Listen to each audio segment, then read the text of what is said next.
What a sign of ill omen that was. That my internet would go down just minutes into this. But nevertheless, we persist. Because it wouldn't be much of a noir thing if things went right. Okay. All right. All right. So, let's try this again. This is part 3 of Chicken Police. Last time, the footage unfortunately had some audio issues, so we won't be able to display that, so I'm going to give a brief synopsis of what went down.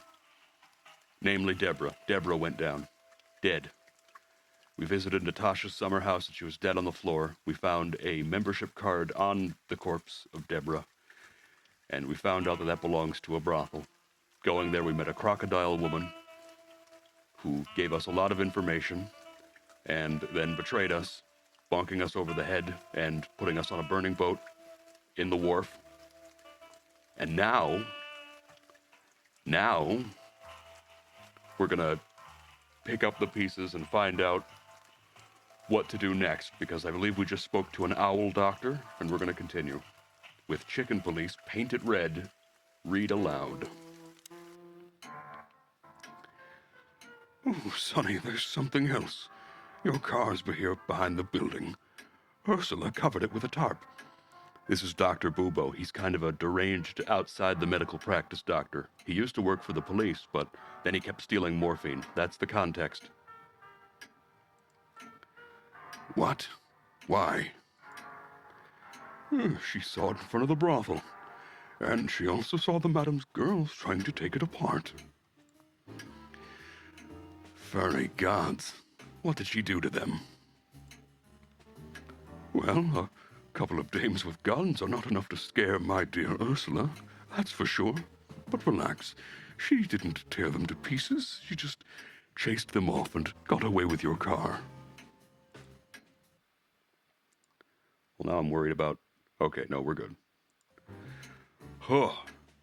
You know, for once, that's wonderful news.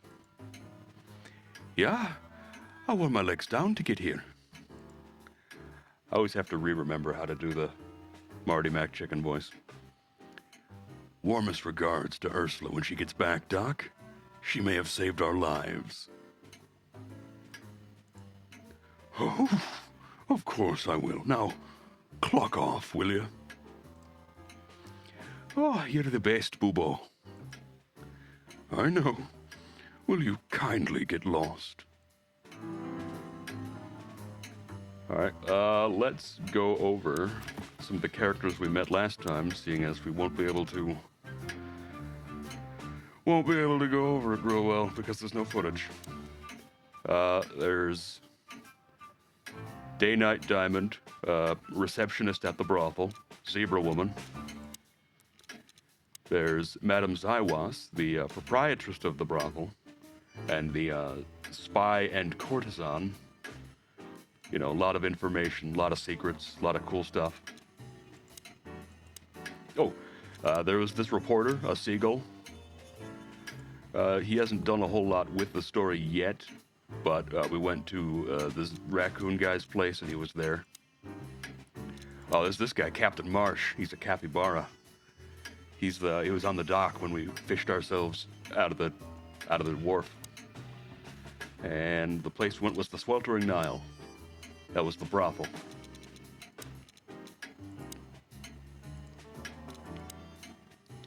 And Zaiwas might be in cahoots with Ivan Wester. We don't know yet.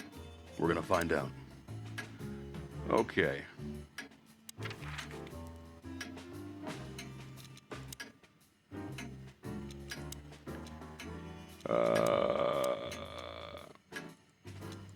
Guess we're going to the hot dog. Damn, we're late. I don't see him anywhere. But that jerk's here. Yeah, the famous Scribbler Tim in the flesh. He must have seen something. And because he's here, he must have caught whiff of a serious case. We should interrogate him. Oh, let me be the bad cop, Boss Bird. Permission granted. Yes.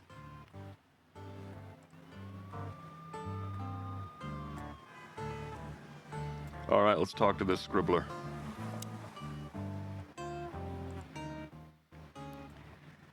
Hey, Timbo, my old pal. Hey, yeah, hello, boys. What a lovely welcome. You're not scared to see us, are you? Ooh, me? What are you thinking? I'm always glad to see you working, especially together like this as the legendary Chicken Police. What the hell's going on here, Tim? That's exactly what I was thinking.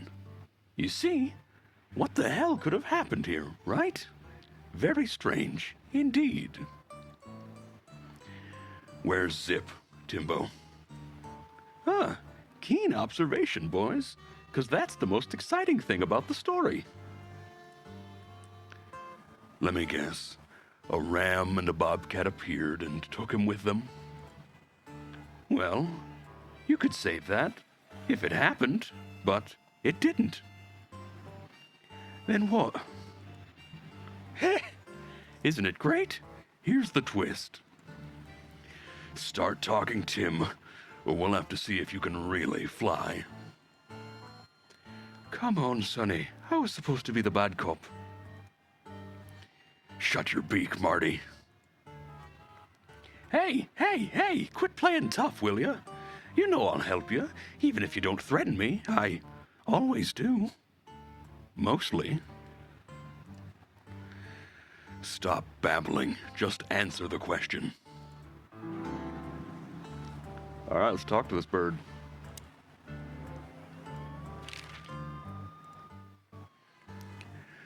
What do you know about Madame Zywas, Timothy? What's the old hag up to these days? I only know what everybody does. She's rich, she owns a brothel, allegedly. She used to be a spy, and she's an authentic supporter of the Crown and the Royalist Party. What else? What? I haven't heard anything else, I swear. She's surrounded by secrets. She was a spy, you know. Although... Yes?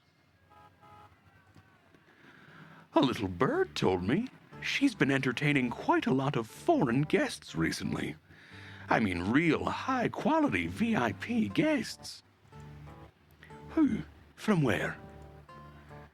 I don't know, but allegedly she's welcomed patrons from Stowonia, Elvira, and even Nautica. Basically from everywhere that matters. And? That's all. You know I can get into everywhere, but even I give the Nile a wide berth. Those wild girls are capable of anything protecting the madam. Trust me. Yeah, we've noticed. Ship. Have you seen anything weird around the river? You mean the smoke and burning ship? Exactly. Oh, no, I haven't seen that.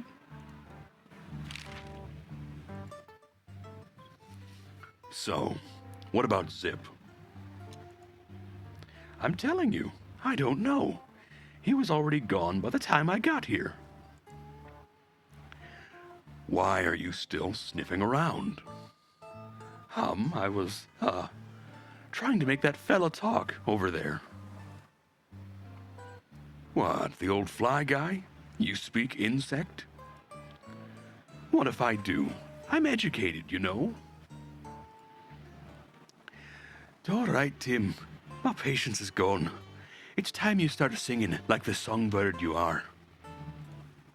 Hey, that's Seabird. Okay, back off. We're old friends, aren't we? Exactly. That's why I haven't smeared the walls with you yet. Ouch. So insects apparently have their own language. Interesting. That's like when you found out that they use fish like racehorses in this little world.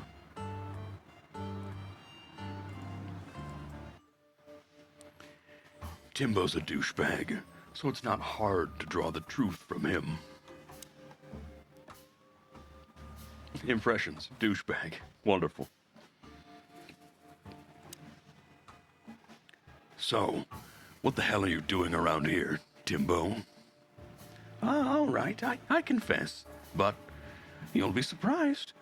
I was looking for you, boys. The whole town's talking about you. Really? I'm swelling with pride. Everybody's whispering about the chicken police being back together again, and that you've already turned the whole city upside down. Great news. What else do they say? That you've threatened Ivan Wessler's sweetheart, Natasha, then trashed Madame Zywass's brothel. Hard stuff. Really? I'm not surprised. Oh, and the best, you set fire to a ship, too. Yeah, right. Ah, and one more thing. A poor girl was found dead at Natasha's place after you visited there. Is that so? And you believe all of that? What? I'm a journalist, Sonny. It doesn't matter what I believe.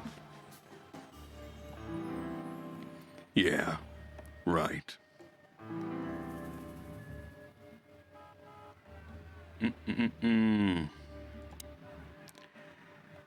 Have you seen anyone sniffing around here? 2 cops came for Zip. They came and went.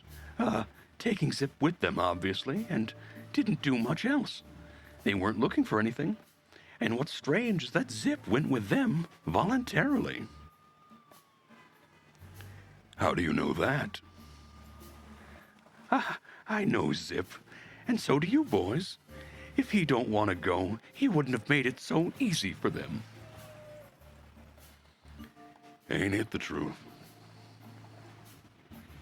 Sure is.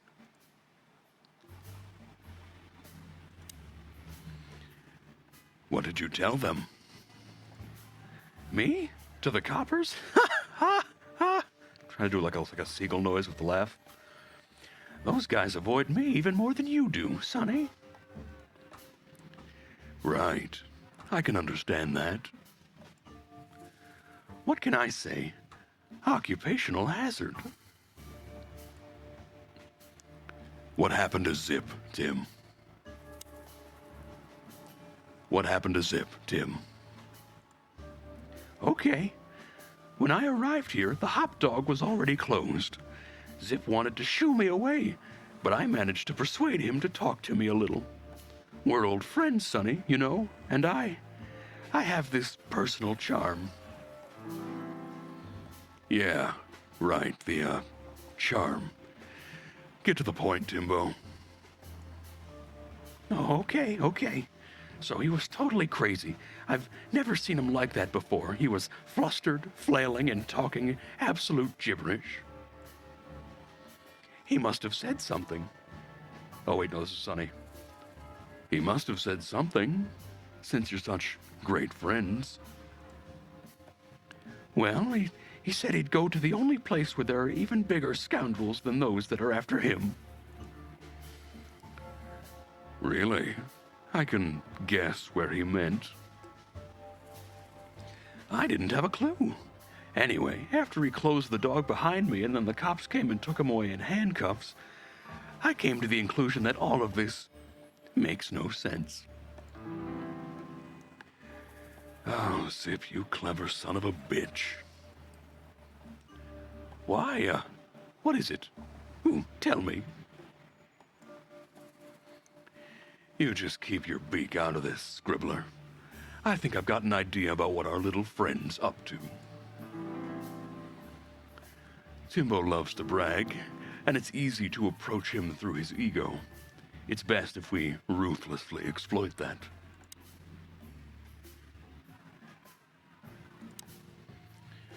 Working on a new front page article, eh?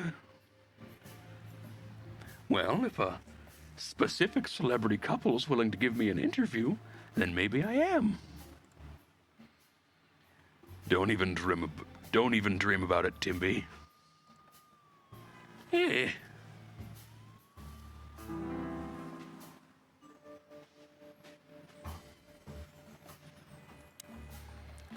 As you're so well informed, Timster, tell me about Madame Zaiwas. Well, they say she's kinda angry because someone trashed her brothel. Oh, and that someone was allegedly you and Marty. Yeah, you already told us. Good story. Anything else with a little more truth in it? Allegedly, Ivan Wessler's men were seen around the brothel. I have a hunch that they were the same two guys that came here, too. Gee, that may even be true.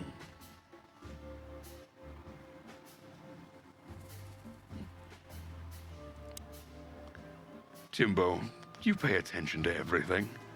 Did anyone else come here? Besides the coppers? Yeah, a ram and a bobcat, in fact. But you just told us it wasn't them. What? Wasn't them what? I didn't say they took Zip, because that's not how it happened. Don't make me mad, Tim. We're really not in the mood for this. Hey, I'm only telling you the truth. They stopped here in a fancy big car, looked around and then left. Zip was no longer here, neither were the coppers, okay?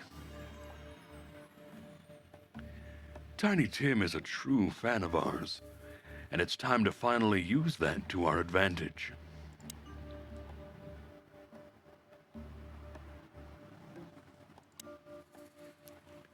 Help your old pals, Tim. What was Zip doing before they took him away? Eh?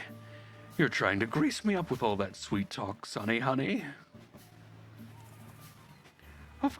Of course not, Tim. We're old pals. Eh, sure we are, but I don't remember you telling me that without an ulterior motive. But you know what? I don't care. Feels good anyway. I'm glad to hear that. So? Zip was acting crazy. He was running around, knocking over everything and throwing things away. Then he suddenly disappeared into the kitchen. I guess that's when he made a call, 'cause soon after that, the coppers arrived. And in between? Well, I didn't see him in between. Why didn't you go inside? He's your friend, isn't he? What? I tried, Sonny. The door was closed. I knocked, even yelled. You know how a yelling seagull sounds like. But nothing. I think I have a hunch what that was all about. Good for you, Sonny.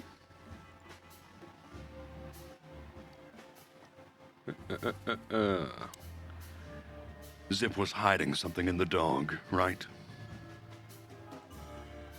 What do you mean exactly? Well, you tell me. You're good old friends, aren't you? Well, that's right, Sonny, but Zip's not the kind to easily share his secrets. But now that you put it that way...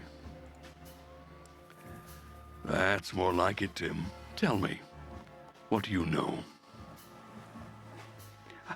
I don't know what it could be exactly. Maybe it's not even relevant, but I'm sure Zip was trying to get rid of something when I arrived here. What? And where? I don't know, okay? I already told you too much. If Zip hears about me telling you all this, he's never gonna talk to me again. Tim, unless we find Zip, he's not gonna talk to anyone ever again. Not in this life, at least.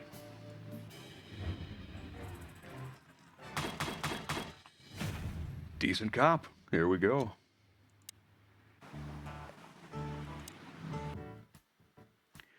Look at this mess. No, that's not it. Boss Bird, Boss Bird, Boss Bird, look at this mess. Looks like he was in a real hurry, or was trying to erase his tracks. Because he was trying to hide something. But where? And most of all, what? Let's take a good look around.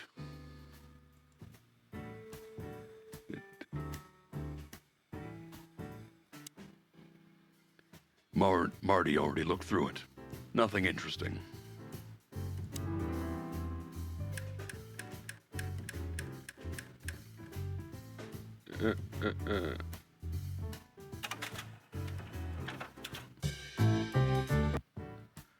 Oh, so that might just be music. I thought it might be a clue. Nothing on the clock. Menu. You still don't eat meat, old man. No, hold on. I gotta sit down and figure this Marty voice out. You still don't eat meat, old man. Old man. You still don't eat meat, old man. We're getting there. I'm a rooster. A chicken. Why the hell would I eat meat? I don't mean real meat. I'm not a lunatic. But a meat substitute. There's about 10 different kinds. Have you tried any of them? Chickens are definitely omnivores, by the way. They eat insects. And I've seen them eat mice. Why would I? If I don't eat meat, why would I eat a substitute? Because you can. That's the point. Wild gods, Marty. Stop being such a sheep. Do you fall for those adverts? Substitute isn't meat, Sonny. And if it's tasty, why wouldn't I eat it? I don't care what you eat. But don't be surprised when you lose all your feathers or you try to bite off your own leg one day.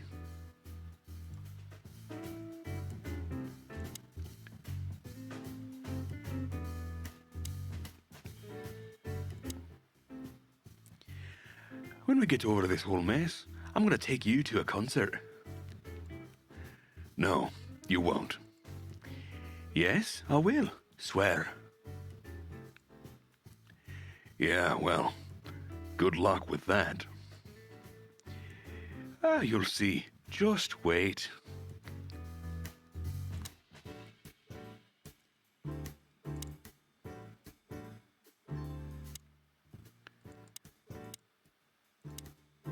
Nothing different about that. Let's see here.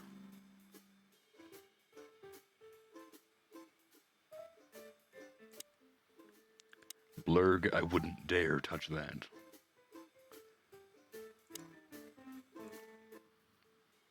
Greetings, pal. What can I get you? What are you doing, Marty? A nice hot cup of coffee. Maybe some toast. Oh, a strawberry jam pancake is divine. You must have hit your head pretty bad. Yes, sir. One coffee and a turbo milkshake with extra vanilla and millet powder. Coming right up. Oh, furry gods, help me. Please, don't have a nervous breakdown, okay?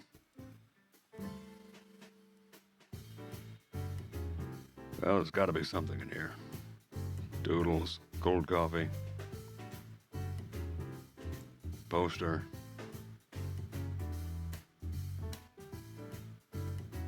Maybe there's a clue.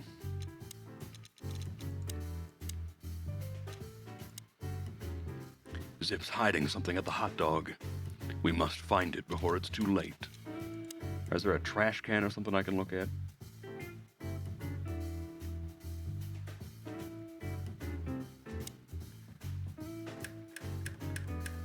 A handful of feathers. Dead flies tell no tales. The city is on fire.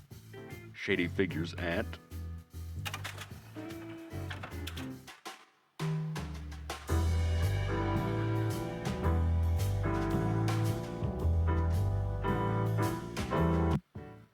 I was thinking maybe you play the right song, something would happen. Well, it's not that.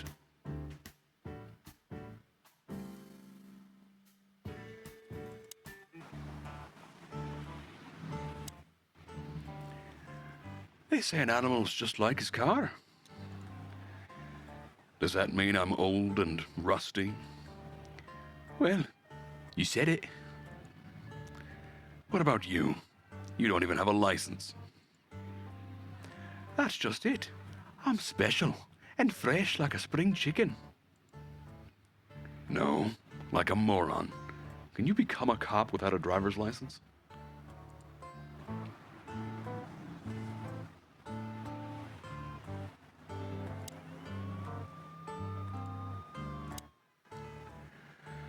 Of all that's furry.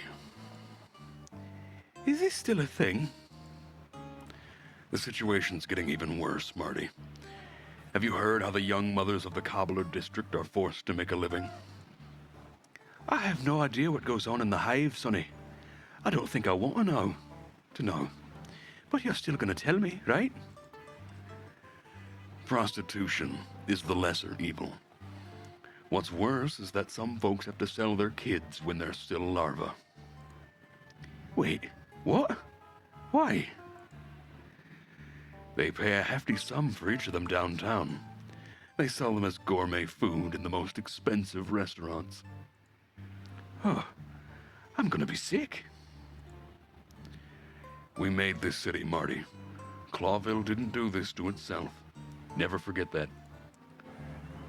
There is a discriminated secondary class citizen group in this city that are in such dire straits that they need to sell their larval children to be eaten in restaurants. My goodness.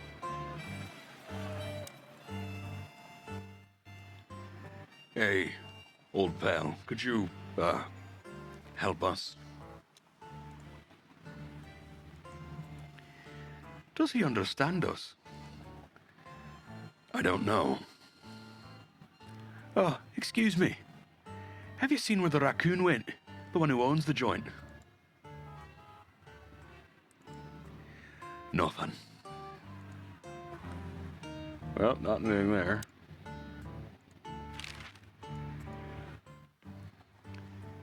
Hey, Timbo. What about the old fly guy? Did he see something?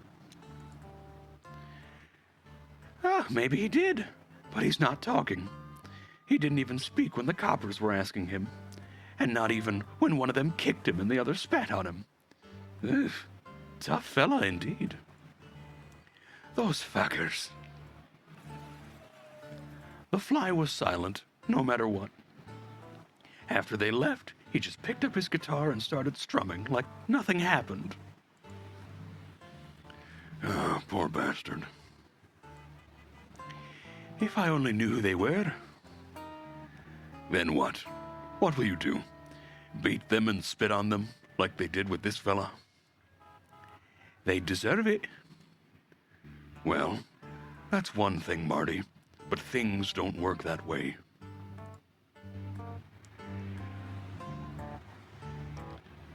Old car, the city.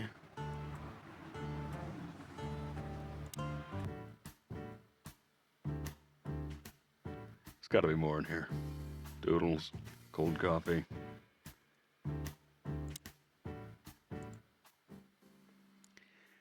I think poor Marty just lost the last little bit of his sanity. Did you find something? Nothing. But I mean, there's a lot of stuff here, but nothing important to us. A pity. Whatever that mangy raccoon tried to hide must still be here. Or not.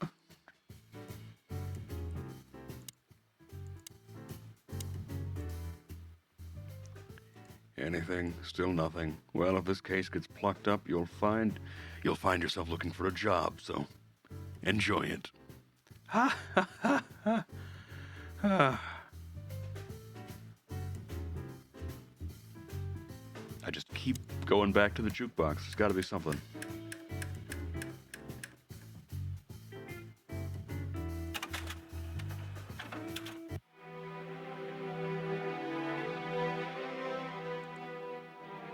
Got to be something.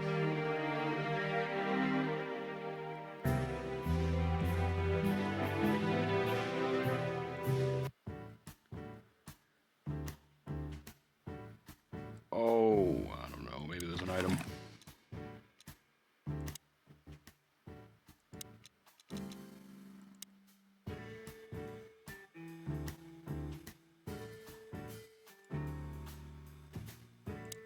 Check the menu again. Why not?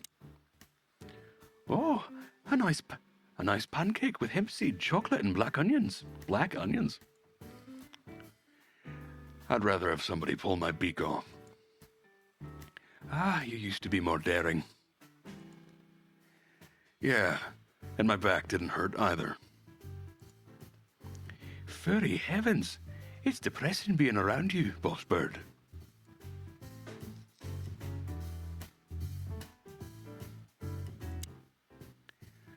Ah, maybe a peanut souffle with foul meat. Oh, stop it, Marty, before I get sick. Pff, you're just a boring old man. I'd rather be boring than dead. I wouldn't eat here if my life depended on it.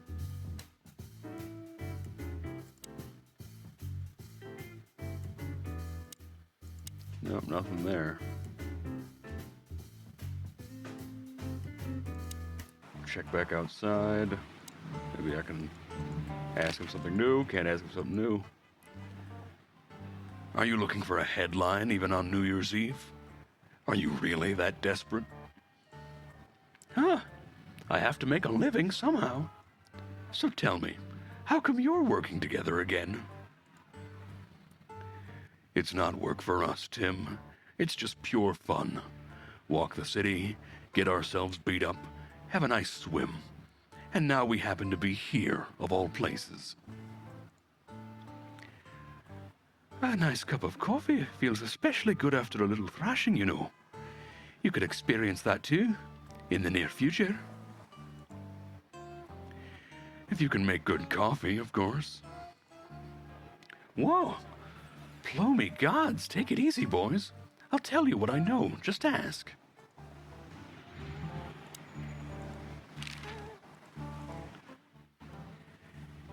If you want to know what happened, give me a good story in exchange.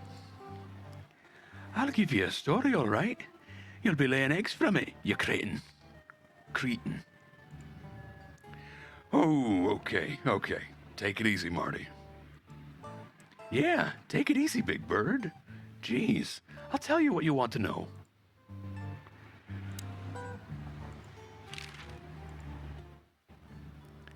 Thanks, Timbo. I hope we don't have to see you again tonight. I wouldn't bet on that if I were you, gents.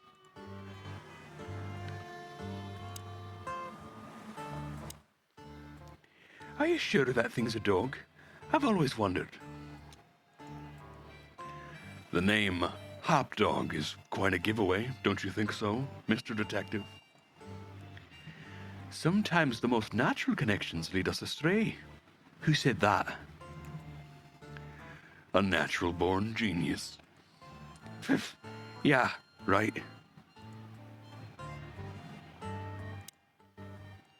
Please don't eat me, big guy.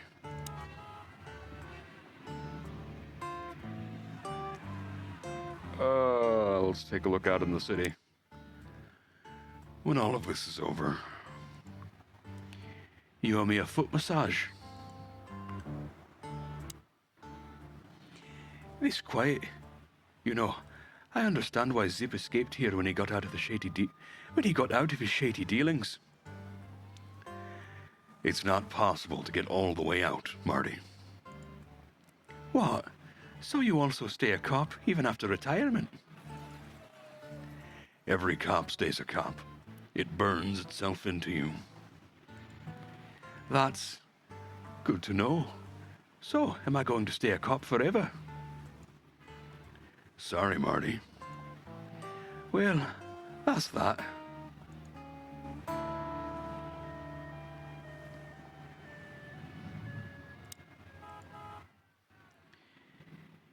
Maybe he can't understand what we're saying. Or he just doesn't want to talk to us. Which I can understand, considering how most of the animals treat these poor bastards. Indifference is almost as harmful, Sonny. You think I'm indifferent about the insect issue? I didn't say that, boss. I'm not indifferent, I just think we've simply gone too far to even make it right. It's never too late to change, Sonny. I hope you're right.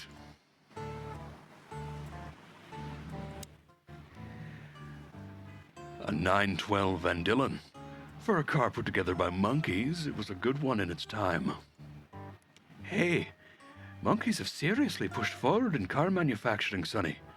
Cars from the Tokongo Peninsula are the best. Ah, sheep shit. Clawville's the best car producer. Yeah, 30 years ago. Detroit moment.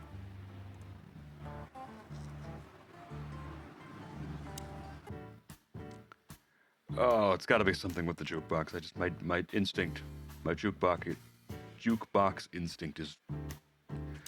All right, we're gonna listen to Dead Fly Tell No Tales all the way through, and maybe that'll do something.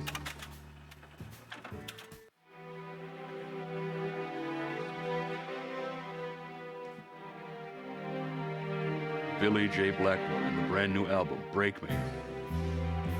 Oh, maybe that's it. Maybe I gotta break this. Oh, okay, well, I did it. I read something, and within seconds, I did it. Look at this. I'm looking, but what the hell could it... Oh, boy. I just cannot be Marty today. Boss Bird. Hey, you're no fun, Boss Bird. I'm looking, but what the hell could it be? No idea, Marty. Guess it's best if we just ask the owner himself. Where do we find him? Well, Timbo told us he's with even worse bastards than the one chasing him. That's it. The Parliament. That's it. The Parliament. No, Marty, but close. Then, no way. Oh, yes, Marty. Zip is at the Clawville City Police Department. Could it be that simple? And that wild? Well, the cops took him, so it's obvious that he called the cops by himself to scare away Wessler's henchmen. Timbo was right. Doesn't he know that half the police is in Wessler's pocket? He probably does, but this was his only chance.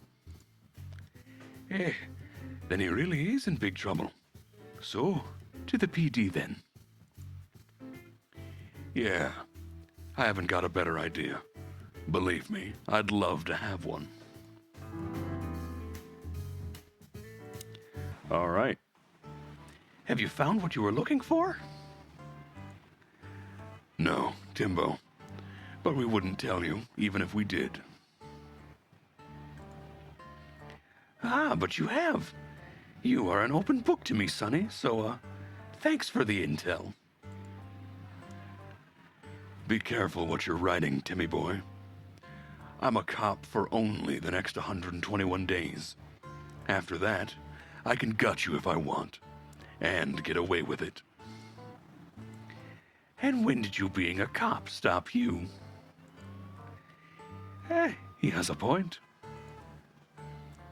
Just keep a low profile, okay, Timster? Okay, I get it. My beak is sealed. Zip!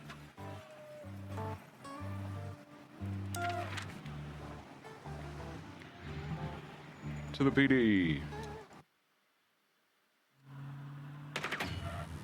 Clucking furry hell. So they know we're still alive?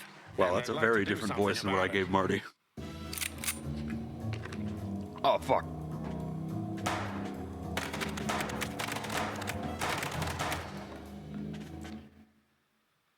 Don't shoot them bird brains, shoot the car. Okay.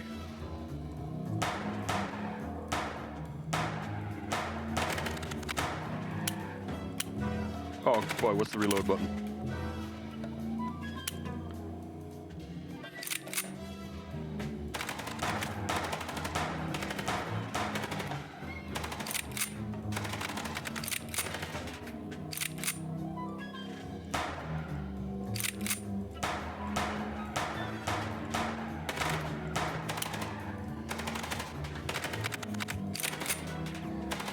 Ugh. I kept thinking you could shoot the tires, but I guess it was just a basic shoot the car thing. We could only hope that we arrived in time. If they'd taken Zip to the interrogation room, the hole, as we called it, and beaten the truth out of him, we'd lose the trail and end up in a dead end. It was time to be fast and ruthless.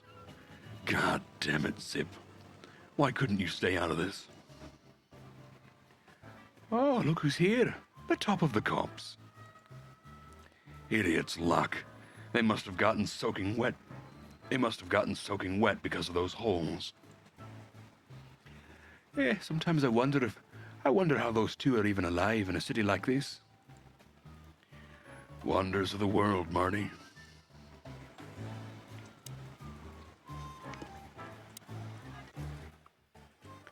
Martin, Yes, Chief? do you know what I've heard? I have no idea. I have no idea, Chief. Do you think I'm stupid, birds? No, we don't, Chief. What the ever-loving fuck do you think you're doing? Chief, if I may. Sonny, shut the fuck up. You're not on duty. You're suspended, if you remember. So I'm not your chief right now. Oh, we just stepped out for a coffee, Chief. Then we saw something suspicious at the Tsar Club, and we investigated it. And, Suspicious, right? You investigated, right? yes, sir. Do you take me for a fool, chickens? And what do you know about the burning ship that lit up the entire Times? Burning, what? Wild lords, that sounds awful. Don't play innocent with me, Santino. You both stink like you're in deep, deep shit. You don't think we had anything to do with that, do you? I don't know, but if you do, I will find out. You better know that. I swear, Chief.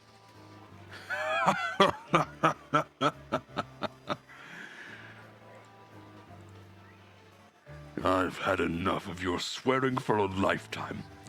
Get the fuck out of my sight. Yes, sir. Have a beautiful day, Chief. Don't let me see you again, Santino, or I'll try not to be seen, Chief. I'm not your chief. Get lost.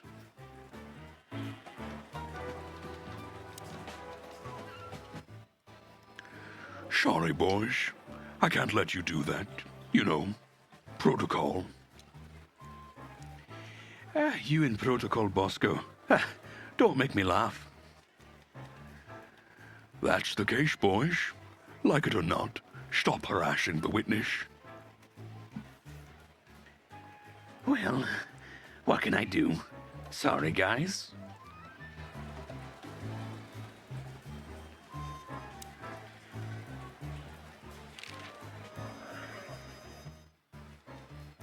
Look, man. We suspect Madame Zaiwas is in cahoots with Ivan Wessler. Any idea why? No, but those two mean trouble by themselves. I don't envy you boys. Seriously. Any ideas? Get out while you can.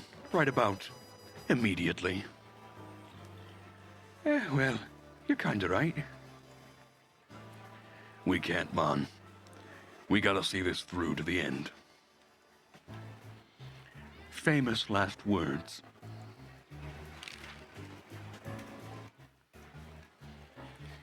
Do you know anything about a girl named Deborah Ibanez?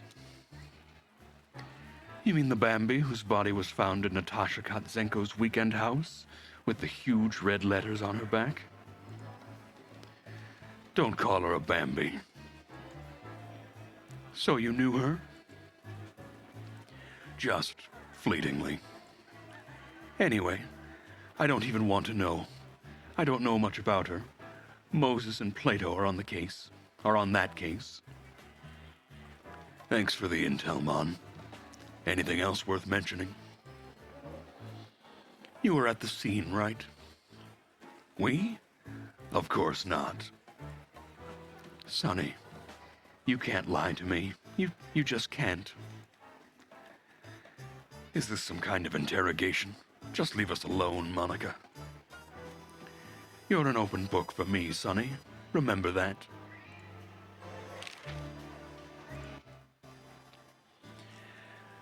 When did they bring in the trash panda? Not even an hour ago. You're just in time. They haven't taken him into the hole. Yet. Yeah, I can see. Listen, Mon, would you do us a favor? Can I be honest? Not really. Oh, just a small thing, for old time's sake. Me and my big heart. So, what do you want? Call Bosco over here for some reason, okay? So that we can have a quick talk with Zip. Okay, I guess I can do that. But you owe me one. Well, thank you, somehow. I promise. No. No promises this time. Shoes. Shoes? Size 35, high heels, black. Yes, Mom. Good. Hey, Bosco. Yes, Ma'am. Come over here for a second. Right away.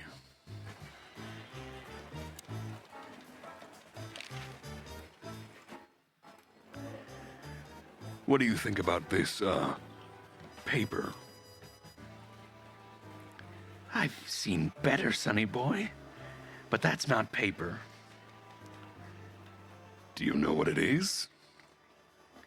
At first glance, it's canvas.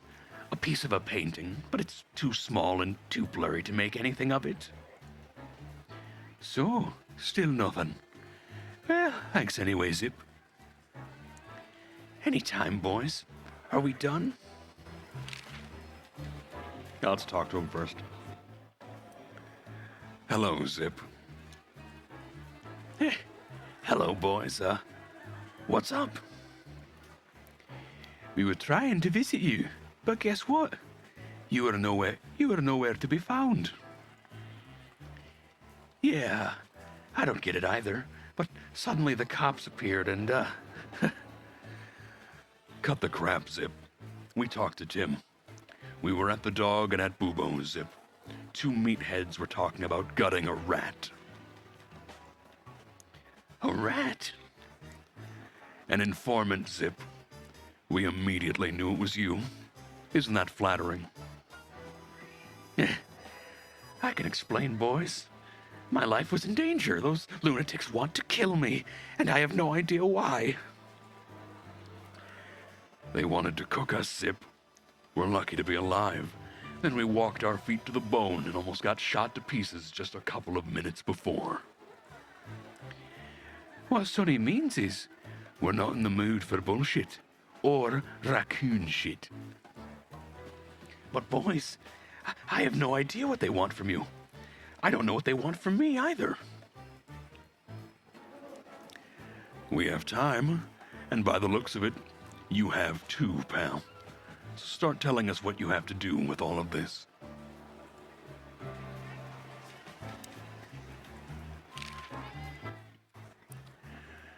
Bubo doesn't have a high opinion of you, Zip. How do you know him?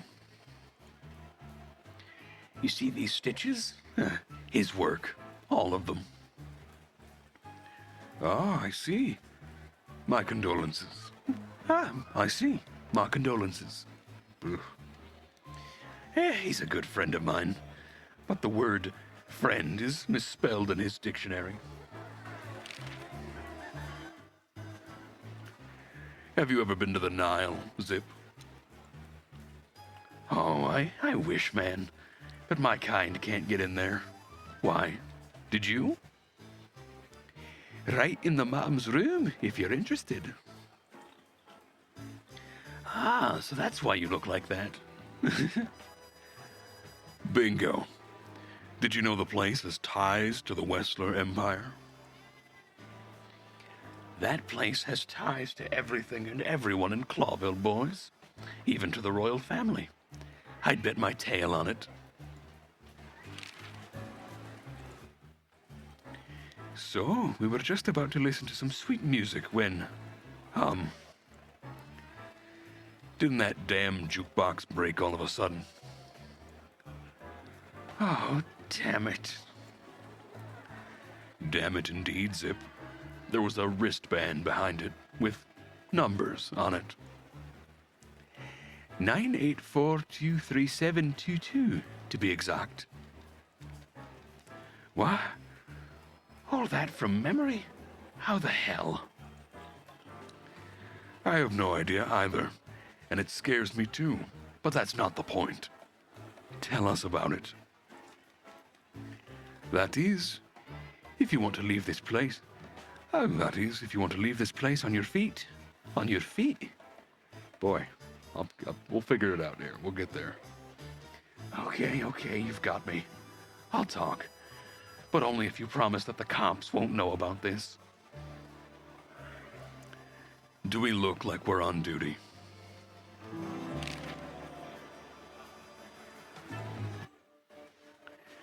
Zip is a real opportunist.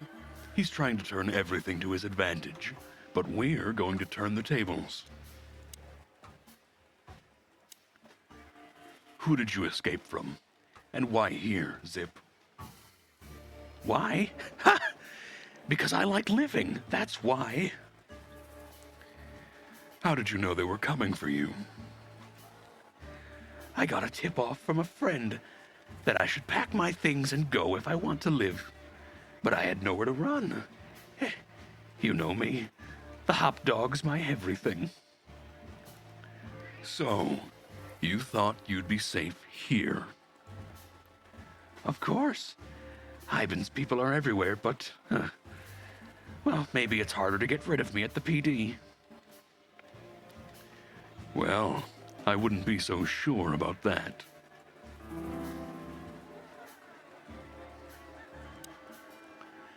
Those two meatheads called you a rat. Why? Maybe because they needed a reason to get rid of me. I swear, I didn't squeal to no one. Why would I? Because that's what you do. Even now. This is different. Then, my life depended on not squealing. Now, it depends on me doing so, doesn't it? That could be the case, but it doesn't matter now. Thanks, Sonny. You know exactly how to cheer someone up. Uh-oh, he's feeling cornered.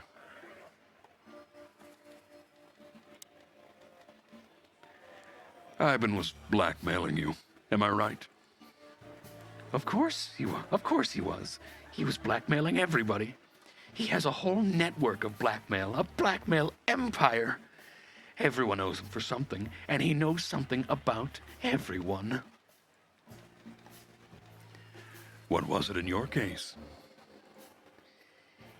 You don't really think I'd tell you, right? Even you can't be that naive.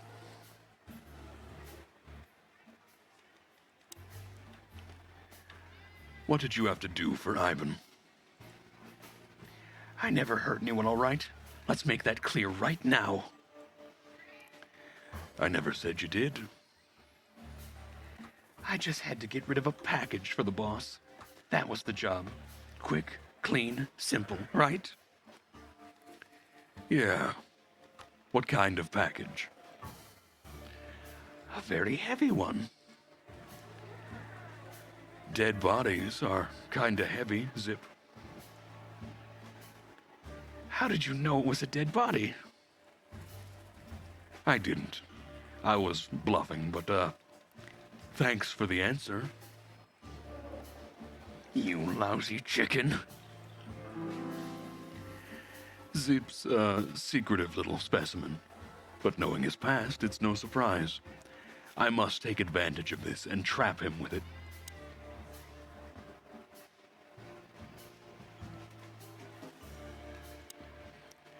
Why you, Zip? Ivan has many loyal henchmen for these kinds of jobs. Because, it's harder to trace back to him, I guess. He chose you out of the whole city for this particular job? Why? He needed someone who knows the hive well. The Hive? So, Roachtown, eh? Why? Because I had to get rid of the package there. You mean the body? It's starting to get interesting.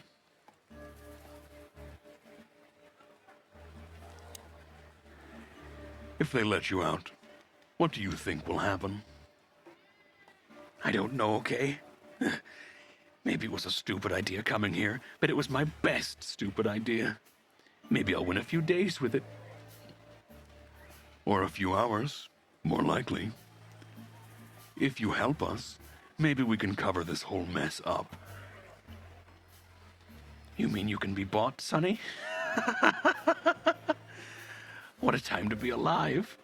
The unbribable Santino Featherland. I'm suspended, Zip. And I'm talking chicken to raccoon here. Oh, I see. You're a foul.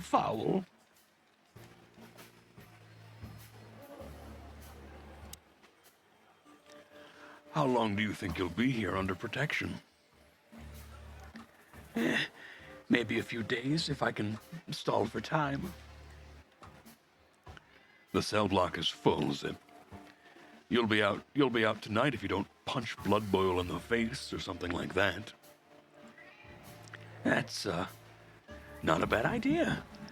But I'd rather choose Bosco if it's possible.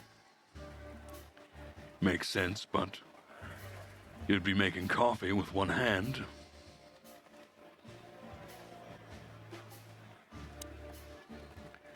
What happened to the body, Zip? I don't know, Sonny. All I had to do was drop it in an abandoned part of the hive. Where starvation's most prevalent, I guess. Where insects fight for their survival, right? I couldn't have found a better way to get of a corpse myself. All that fresh meat must have been gone in a matter of minutes. Fuck. I don't know. I didn't stick around to see what happened. You make me sick, Zip. You would have done exactly the same thing in my situation. Anyone would have. I got the order. I did what I had to. I wanted to survive. Oh, that's Ivan for you. Blackmail? Yeah, something like that. Zip may be secretive, but if he manages to open up, he's also honest. He's not trying to change the subject anymore, so I only have one thing left to do. Ask the right questions.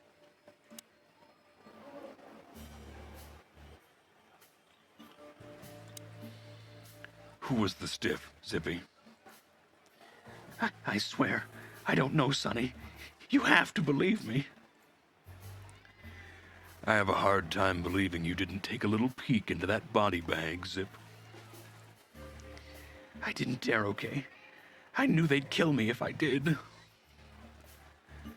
It looks like they're gonna kill you anyway. Not if you help me, Sonny. I haven't received enough important information yet, Zip.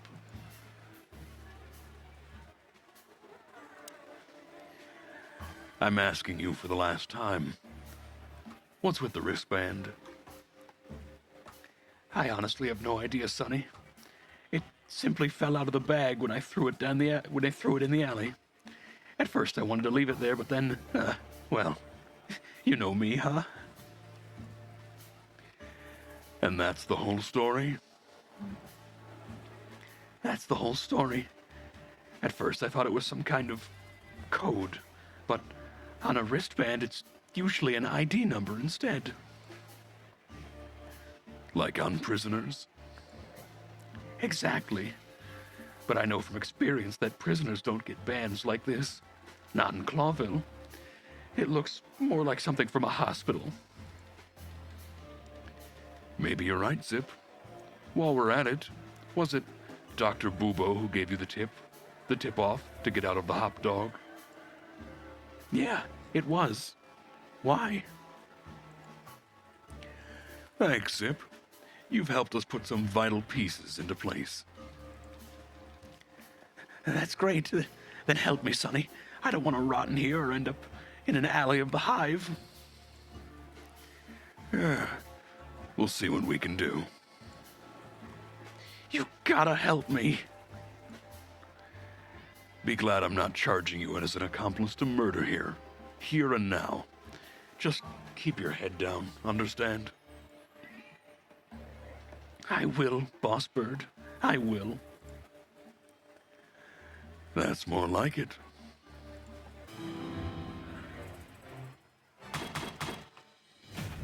Rusted copper.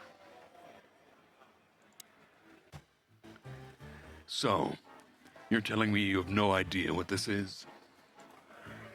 It's a wristband. I see the same thing as you. This was the only thing left off the dead body. And me. You know me. They don't call me Sticky Fingers for nothing. So, you just took it. Oh, maybe for some blackmailing. Who knows? Maybe it hurt my sense of justice. I wanted to know who I buried. You're a real bastard, Zip. A real first-grade bastard. Should I say thanks? Thanks. Just lay low, Zip. Real low. Thanks for the advice, Sonny. So, where to next? Where did that wristband come from? I got bad news, Marty. I only know one person who knows about medical stuff. Oh, no. We were just there.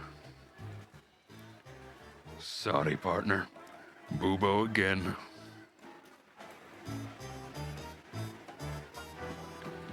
Let's take a look at that wristband.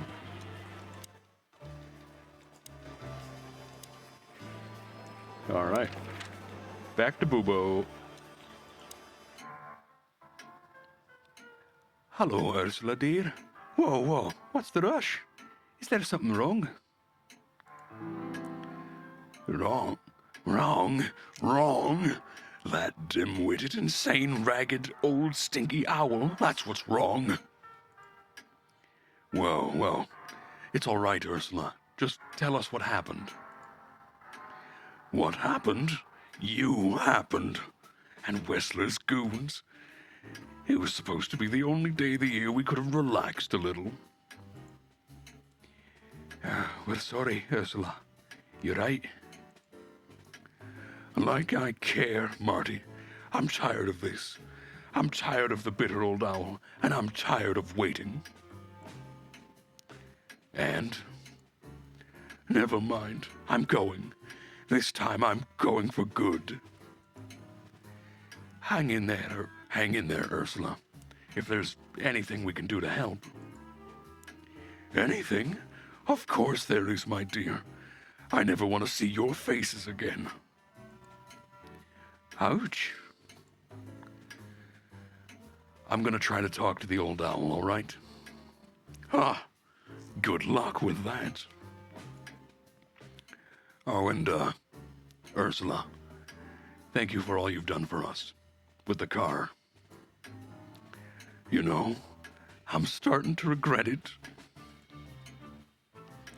That was rough. Yeah. But understandable. I only see Bubo once a year, and even that's way too much. Ah, a lot of people feel the same about us. Yeah, that's true.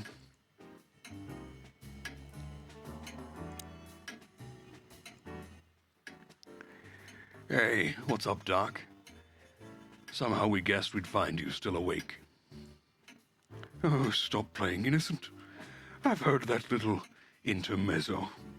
I have the ears of an owl, you know. Ah, we're very sorry, Bubo. I'm sure she'll come back.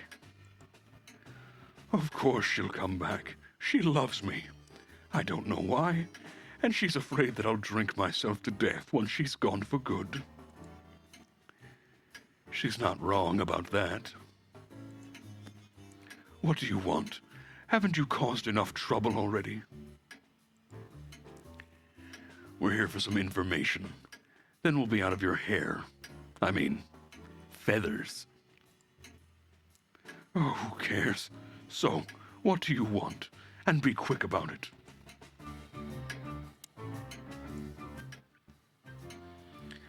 What was that ruckus all about? Ursula's not one to lose her patience quickly. She has literally infinite patience, boys. But somewhere even infinity has to end.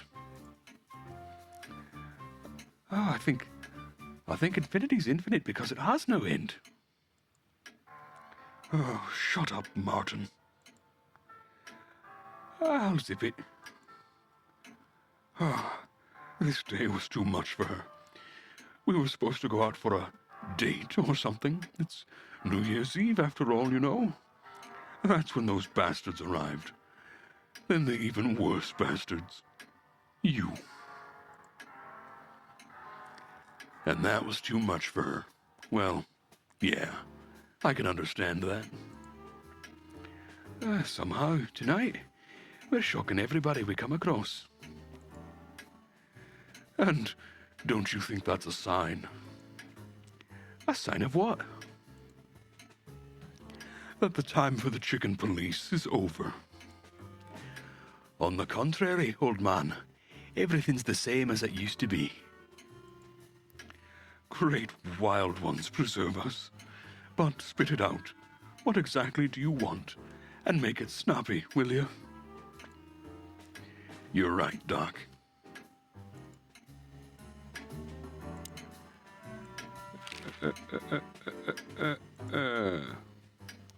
Say, Bubo, about Ursula. What about her? Well, that's just it. What if she's not coming back? I'm a little worried about you, Doc, and you know that's not my style. Well, don't worry, boys. The wind's blowing, the sun's shining. And Ursula, oh boy, that was... Bosbert, and Ursula always comes back. Exactly. There are things in the universe that are unchangeable. Touching, but you should be prepared for the worst. I thought Molly was coming back too, you know. Oh, yeah. I trust Ursula, Sonny. What else can I do? Well, to be honest, that's all you can do.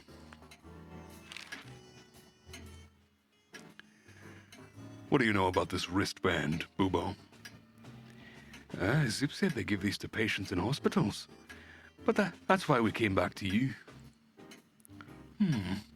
Something similar, yes, but not exactly the same. It's different. And what? Well, what do you think? Where is this from? How the hoot would I know, Sonny? What am I, some kind of psychic? That I put my hands on it and tell you? Okay, let's try another approach.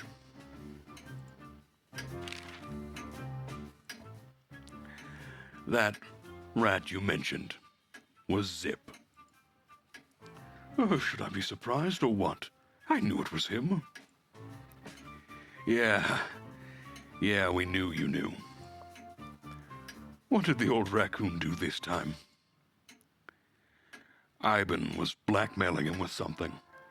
That's what we wanted to ask you. Do you know anything about it?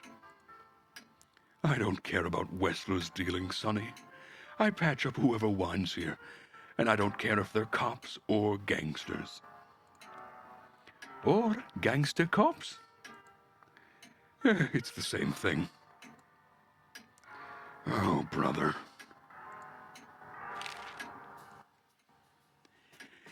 Do you have any idea why Wessler's men were looking for Zip so hard? I don't. How should I know? Why should I care? He had to hide a body. The body of someone Wessler killed. The wristband is from the corpse. Really? That rang a bell, old owl? Well, boys, if I'm right, you're in deep shit. That's more like it. That's more like it. Ugh. Tell us, Boobo. So, Wessler, the wristband and a corpse, huh? It looks very much like I know the connection. Or at least I have a hunch. Out with it, owl face. Okay, don't peck me, chickens. Hobart Ivan Wessler has a relative who happens to be a resident at an insane asylum. The band is very likely from there. Wait, a relative? What kind of relative? What kind of relative? Oh, you don't know? I thought you were the detectives. Anyway, Ivan Wessler has a twin brother, Albert. Albert Wessler? You put it together very skillfully, Marty. Yes, Albert Wessler. He's a madman, kept in solitary confinement. Do you think he's the corpse? But why? How the hell should I know that? Thanks, Boobo. If what you told us was true, then this time we'll owe you one. I'm going to try to use Don't Peck Me Chickens in more general conversation. Yeah, it's pretty good. It's pretty good. I'm a big fan of when they replace the F word with clock, too. They don't always do it, though, which is curious. Well, wonders never cease. Albert Thaddeus Wessler. Here we go. So, Albert Wessler, which asylum did you mean, Boobo? Oh, it's got some fancy long name I don't remember. But I have a brochure. Let me find it for you. Thanks, Boobo. Ah, here it is. Let there be peace forever. Mental institution for ill and damaged minds. Quite a beakful. Where can we find it? I've never heard of it. Oh, it's a good 6-hour drive from Clawville. Maybe more. But you'll find everything in the brochure. You're the best, Boobo. You've finally proved useful. Oh, finally. Now get your chicken scratches out of here while I'm asking nicely. Just one more thing. What's that, Boobo? If that someone was really Albert Wessler, the trouble's bigger than you think. Oh, it's always bigger than we think, Boobo. We're used to it. You don't understand. Ivan Wessler never loved and respected anyone in his life like he did his brother, Albert. So what? Then the problem's bigger than we thought. A cornered rat bites. Well, thanks for worrying about us, Doc, but there's no way back from here. Too far, too late. Oh, we're like hounds, old man. Once we've caught someone's leg, we never let it go. Ooh, not while you're alive, eh?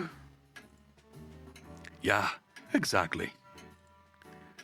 Well, goodbye then, fellas. And I wouldn't mind if you never visited me again. The pleasure was all ours, Doc.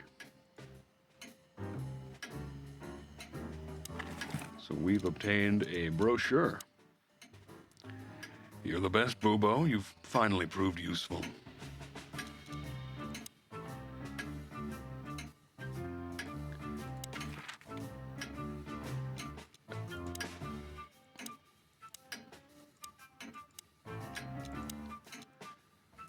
I guess we're going to the hotel for a little interim between.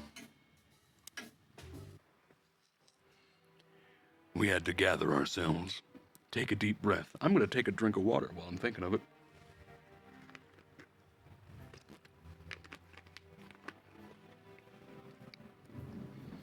We had to gather ourselves, take a deep breath, and think over what we knew so far.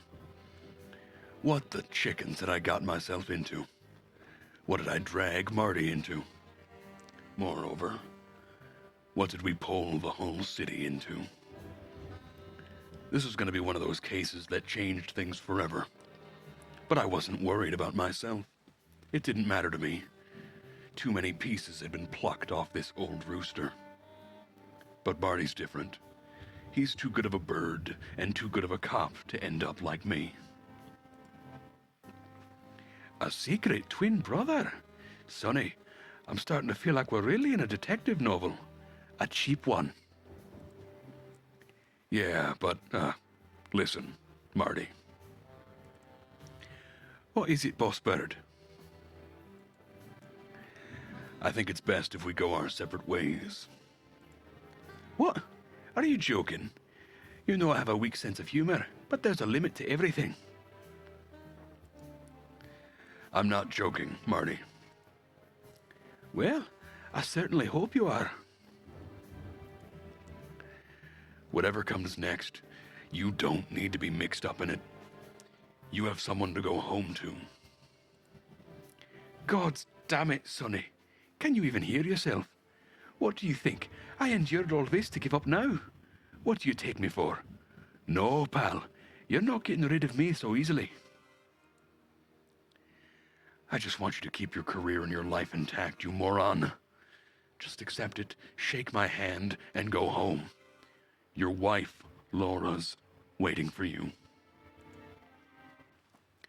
One more word, Sonny, and I'll swear I'm gonna bash your beak in. I've risked my life more than once tonight. You know why? No. Why? Because we're a team. We've been a team for almost a decade. I don't care what Blood Boil says, or whatever is on a God's damned piece of paper. We're the chicken police. We're the chicken police, Sonny, and we always will be. Slipping in and out of it. I need to practice. I'm sorry. You're right. We're gonna go to that insane asylum and wrap this shite up fast and clean. Yeah, just like you said. Even if it kills us. Thanks, Marty. Without you, I'd most likely already be sleeping the big sleep.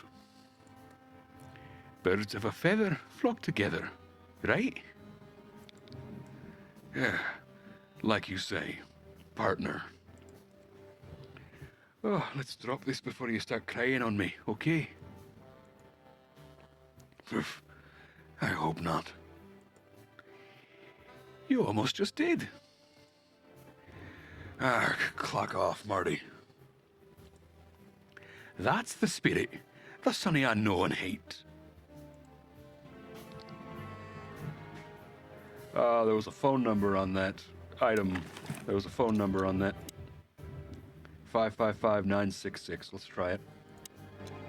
Let me out of this bag.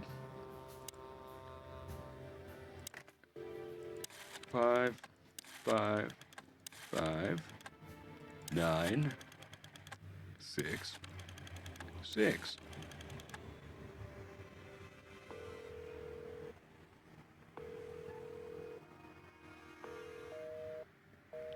Oh, well, that's a shame.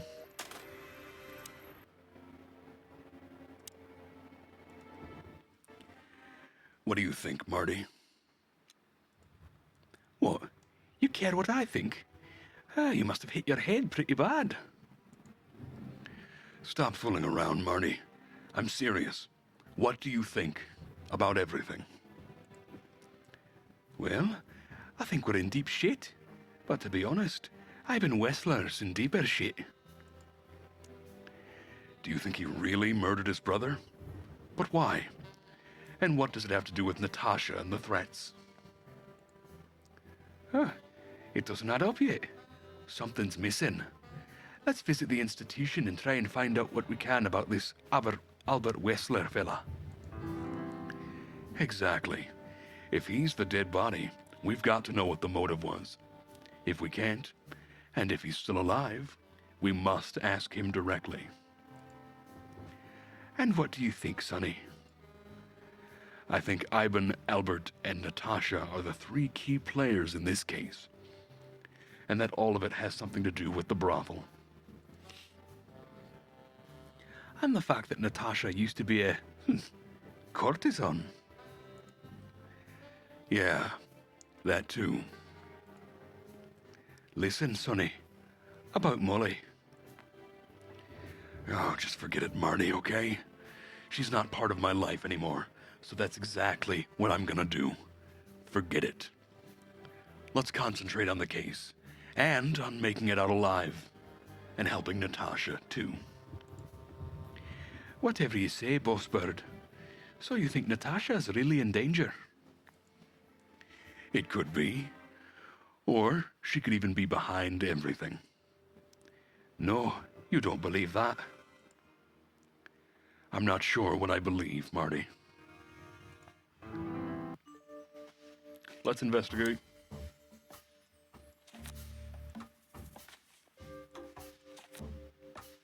Possible suspects. Ivan. I should put it on the person profile, not the clue.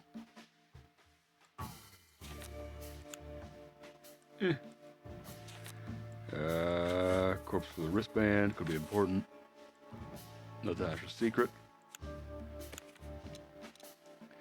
Things got mixed up at the brothel.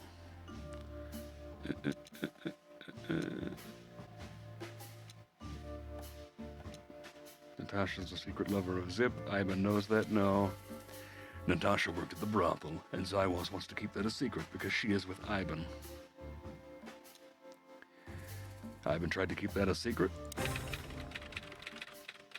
Natasha used to work there, that's obvious. And Ivan wanted to keep that a secret.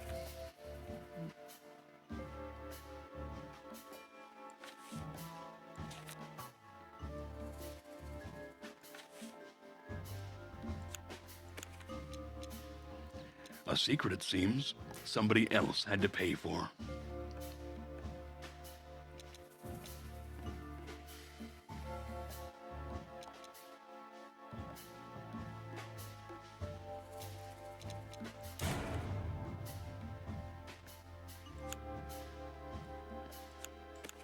Oh, so that wasn't it. Zipped up with the body. Okay. Somebody died for that secret. Zip hid the body, but he kept the wristband.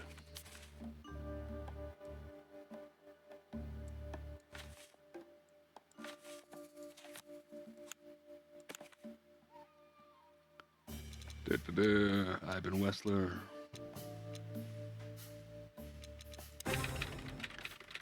The dead body was almost certainly Albert Wessler, a resident of an insane asylum. But why did he have to die?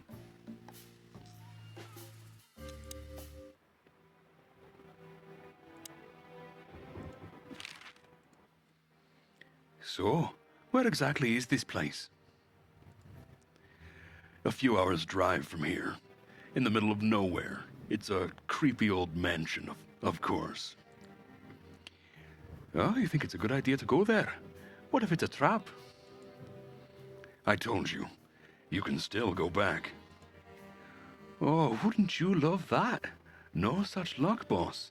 If I get killed or locked up forever in an insane asylum, that's gonna be on you. Thanks, pal. I deserved that. You still trust her? I never trusted her, Marty. I mean, you believe her? I'm sure she was honestly afraid. People don't fake it that easily. But I can understand why she didn't tell us about her former profession. Or how she knows Molly. Yeah, that too. And the death of Deborah complicated things even more. Hey, Sonny, she didn't seduce you, right? I mean, Natasha. Bah, don't be stupid, Marty. My old ticker hasn't been beating for a long time. Not that way, anyway. Yeah, all right, boss.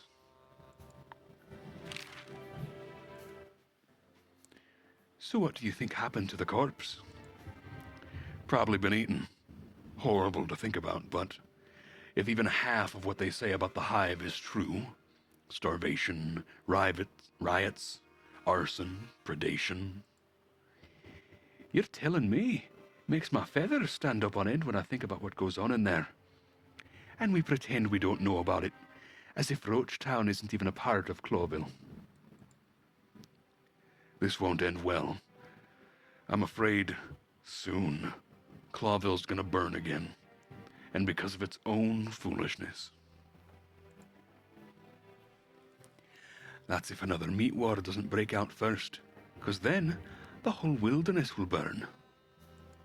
Meat war. Lovely prospects, huh? Either way, it was a damn clever move for Wessler to hide the body in Roachtown. That's the only place no one will ever find it. Like the belly of a burning ship. Oh, I think that was an intentional red herring. Sounds about right. I want to read about the meat war.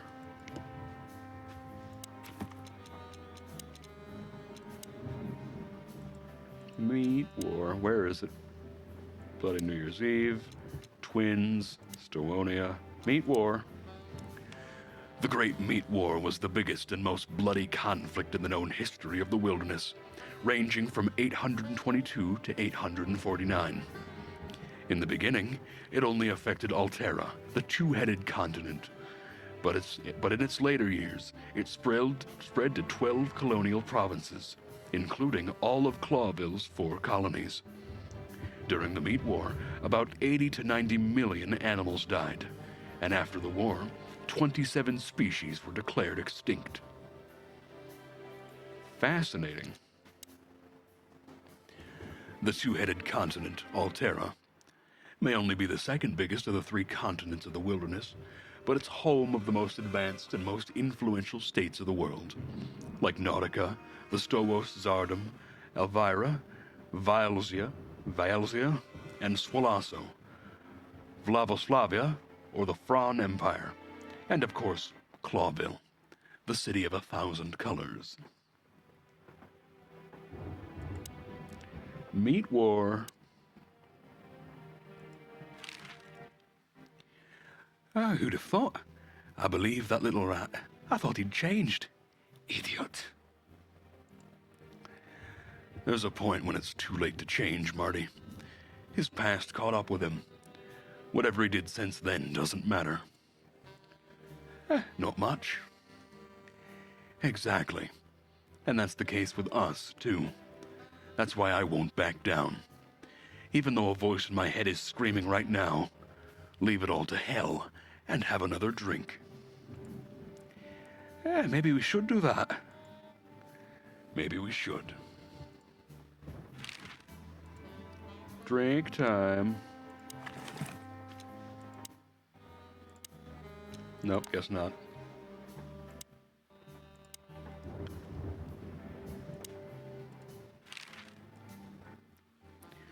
Okay, so the picture is more or less clear. Ivan's got his brother killed because he learned Natasha worked in a brothel. Now, that could be the case, but I believe the roots go deeper than that. Which we'd only learn if we talked to him. I mean, if the corpse isn't him, because then we'd need a medium. Which would be exciting, but maybe if we asked the doctor who treated him. That too, yeah. But where's the fun in that?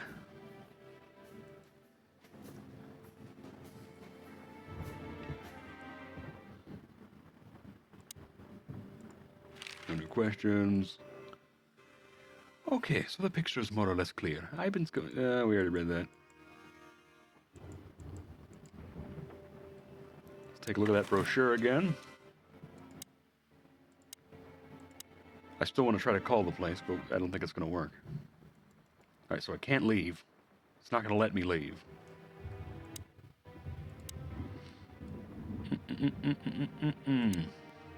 Let's try calling again.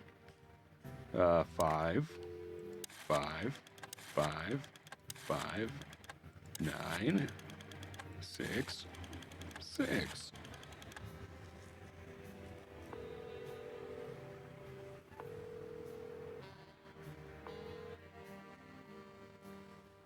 Hello, you've called the Let There Be Peace Forever Mental Institution for Ill and Damaged Minds. What can I do for you, sir or ma'am?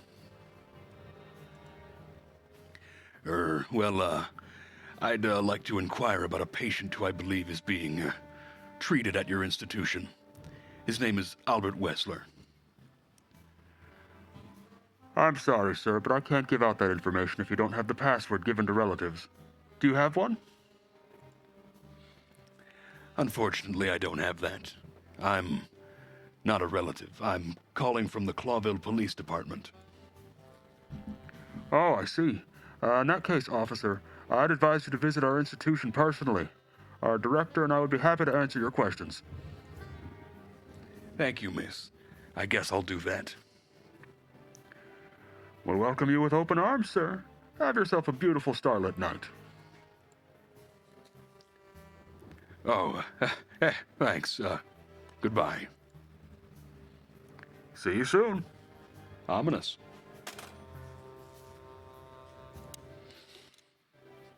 So? We have to go there. The thought gives me the goosebumps. Chicken bumps aren't good enough for you? I feel like that's like the third time they've made that joke.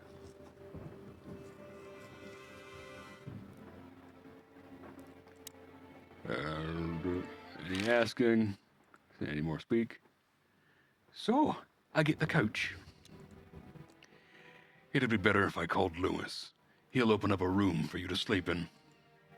Phew, great idea. I gotta call Lewis. I don't remember. It's in my notebook. People, Lewis. 555932.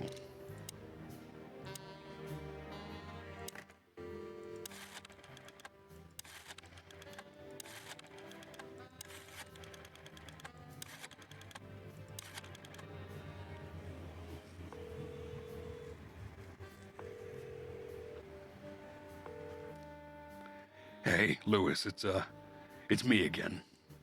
Oh, hello, Sonny. What's up? Were you sleeping, pal? Me? Oh, I wasn't. Anyways, I'm always at your service. Would you open up a room for Marty? Oh, naturally, Sonny. Thanks, Lewis. I'm not even gonna say it. I will. You owe me one. Again. Yeah.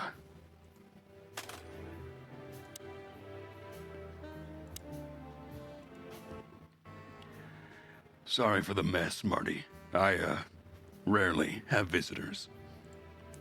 Don't worry about it, Sonny. I didn't expect anything else. Thanks. It would be best to board it up. It'd go well with this rundown neighborhood. It may be rundown, but somehow I still feel like it's honest. Sure, you could live in Cockroach Town. That's an honest place too. Has a similar stink. Believe me, Marty, I thought about it. Oh, why am I not surprised?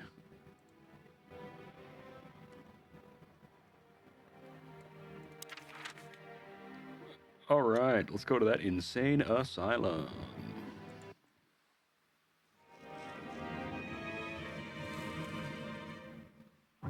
I slept like I used to sleep years ago. Like a miner or a soldier. Empty. Dead tired. Then I saw Tessa. My darling little daughter. But no matter how hard I tried, I couldn't recall her face. I reached out to her, but she just kept getting further and further away.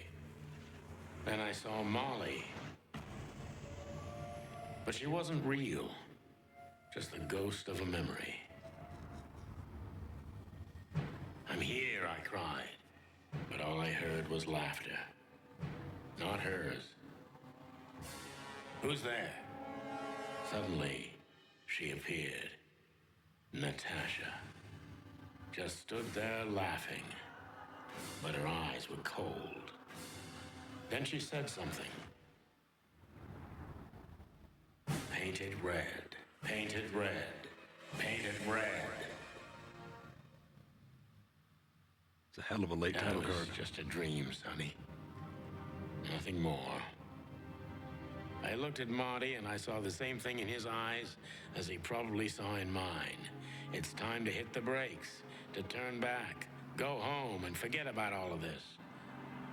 Of course, I stepped on the gas instead.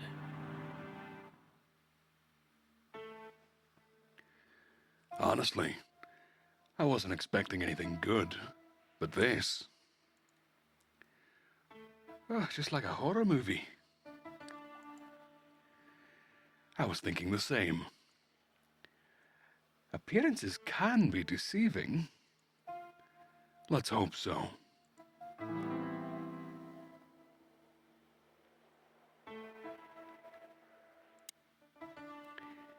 This guy seems strangely familiar to me.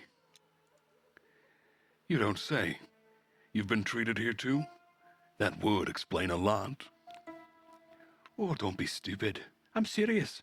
Take a closer look. No. Well? No, it can't be. Are you telling me it's him? M.B. Davis himself? I'm sure of it, pal. Seems the gossip was true. The eternal king of jazz in a madhouse. Oh, no, poor devil. Oh, it doesn't matter how big a star you once were. Ending up lonely and crazy in a rotten insane asylum in the middle of nowhere is like the universe restoring its balance. That was, very poetic of you, Marty. Almost deep. Careful you don't drown. Clock you.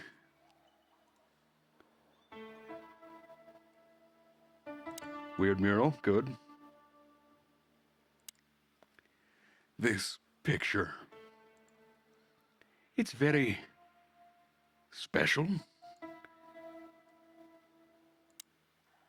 This picture is very special. Okay.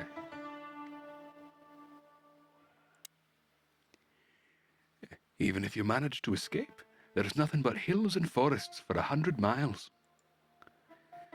Imagine how many poor lunatic ghosts must haunt these woods.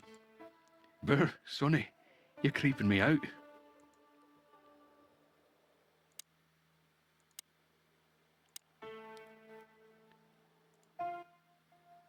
Ah, like an angel from heaven, isn't she? Yeah, half of her's still up there, I think. That's rude. Oh, boo-hoo.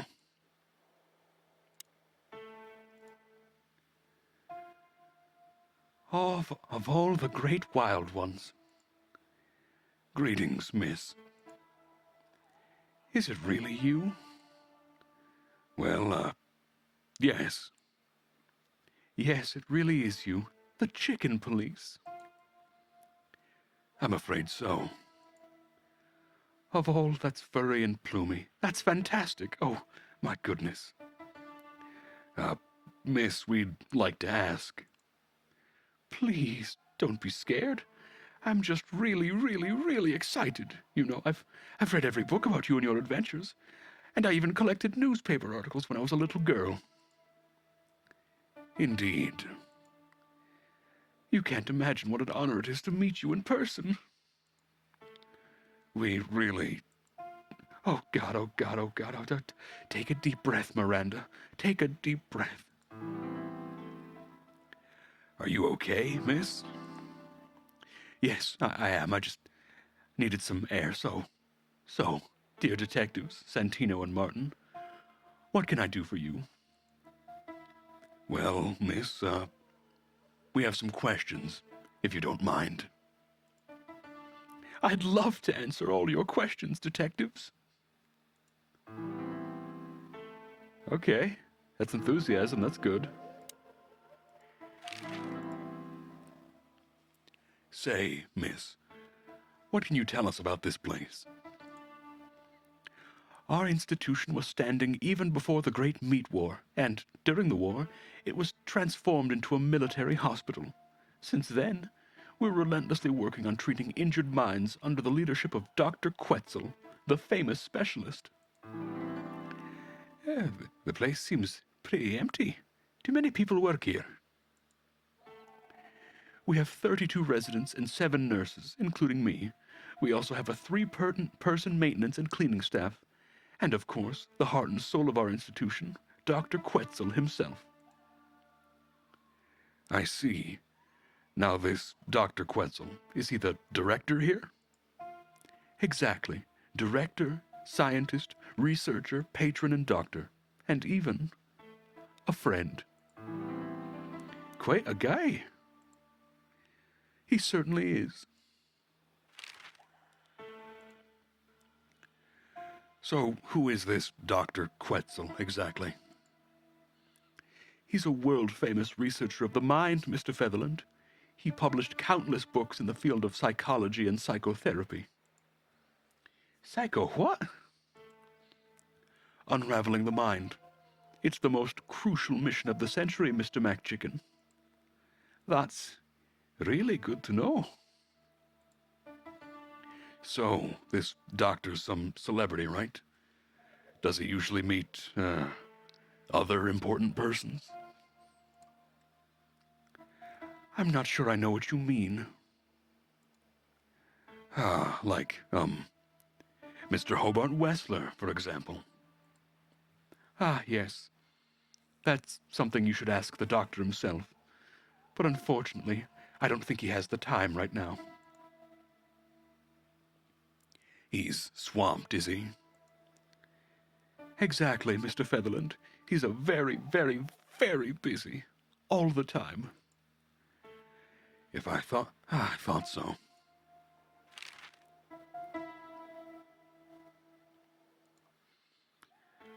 Now, what can you say about this, miss? Have you, seen anything like it? Of course. Our residents wear these for identification. But how did you come by it? They only wear them inside the institution. Ah, I see. The wristband does belong to one of our residents, but I'm afraid I'm not allowed to tell you more, due to regulations. Oh, come on, Miranda. It's us, the chicken police. I'm sorry, I can't. Miranda, This case is a matter of life and death. Lives are in your very hands. All right. All right, I'll do it. Albert Wessler. The patient's name is Albert Thaddeus Wessler. I assume it's that. Thaddeus. Sure. figures, just as we thought. Thank you, Miranda. We'll never forget this. Please, don't make me blush, and don't tell anyone you heard it from me. Oh, we won't, I promise.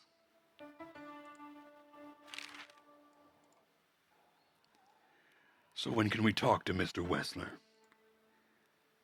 I need to ask Dr. Quetzal. Please, wait here. Thank you.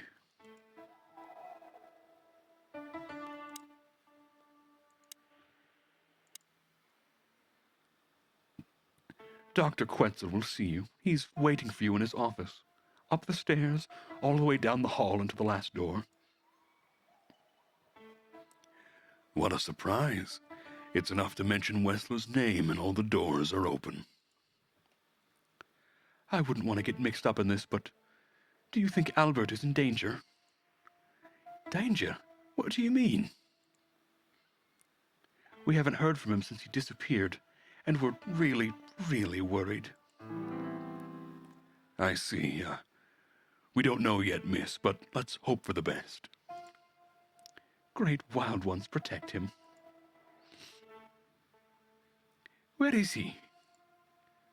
No idea, Marty. This smell. Oh, of all that's furry. I'll never get used to it. Well, reptiles have a disgusting body odor, Marty, but they feel exactly the same about us. Exactly. Great wild ones. You scared the hell out of me. I already sensed your arrival from afar. You know, snakes have a different sense of smell. The birds used to be our prey, once upon a time. Well, yeah. Luckily we're living in civilized times. Like he's a snake with hands. Lucky, please, take a seat. How can I help you, gentlemen?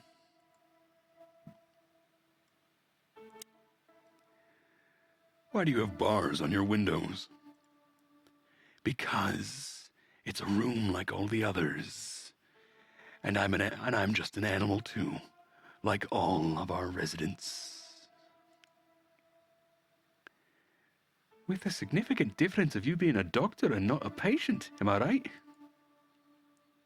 It's not as big a difference as you'd think.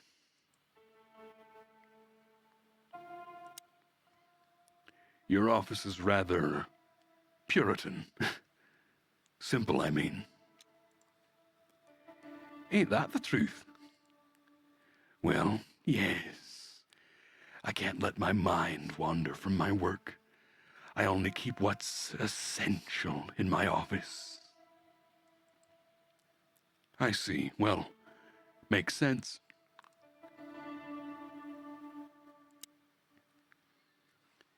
Is this cell like the others? I would rather call it a room, but yes, it's like all the others. Except there are even bigger ones than this.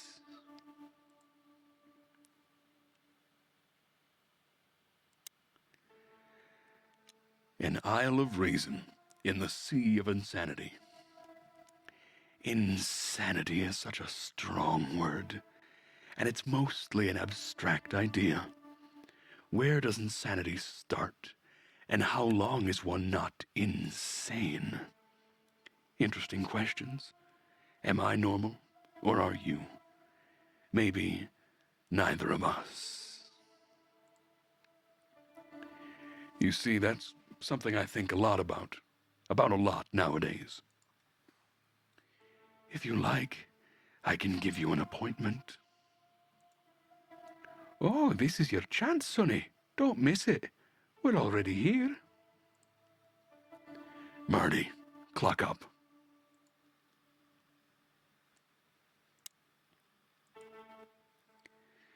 To be honest, gentlemen, your visit is anything but a surprise. I could even say I was expecting it. What an introduction. Please, forgive me. I have the bad habit of immediately getting into the middle of things. How very rude of me.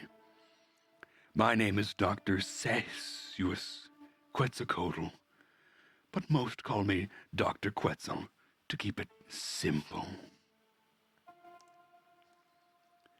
The name is Santino Featherland, and this is my partner, Martin McChicken, from the predatory division of the Clawville Police Department. Your fame is one step ahead of you. Yeah, we're used to it. Certainly.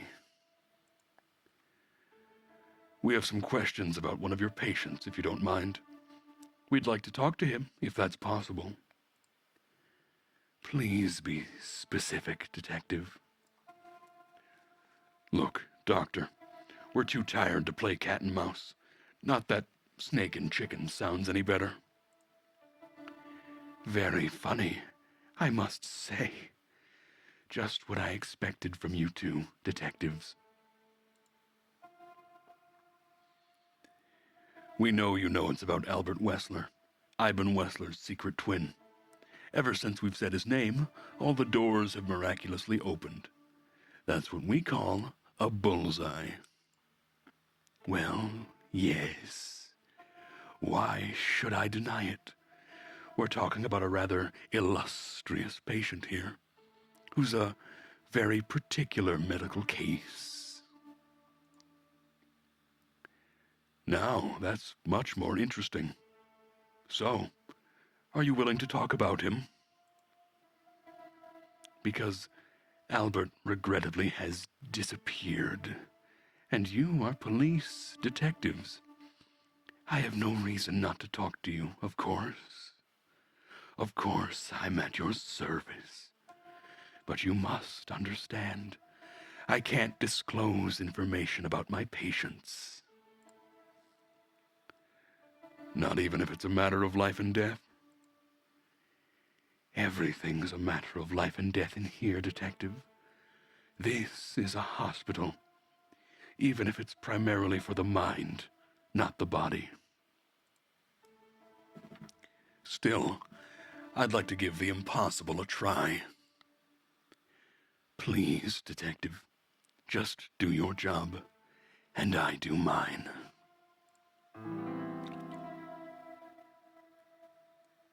All right. What kind of place is this exactly? I assume it wasn't built as an insane asylum. It used to be a mansion. Construction started during the occupation in 622. Then it stood empty for almost a century until, finally, it went to the crown of Clawville when Hector's great-grandfather took the throne. The rest is history. How long have you been working here? I've worked here for more than 30 years, but it's been in my family's possession for almost 150 years. So, if I count correctly, as soon as it went to the crown, it was seized by your family. That's almost accurate, Mr. Featherland. What a lovely inheritance. Tell me, Doctor, do you know Madame Zawas? Just like everybody else, I've heard of her, but I never had the pleasure of meeting her in person. I'm sure she's an interesting case. Oh, you can be sure about that. I'd gladly get you two together if I had the chance. A spare cell would suit her very much. Is that so? As it turns out, she likes small, narrow, secret places. Oh, I see.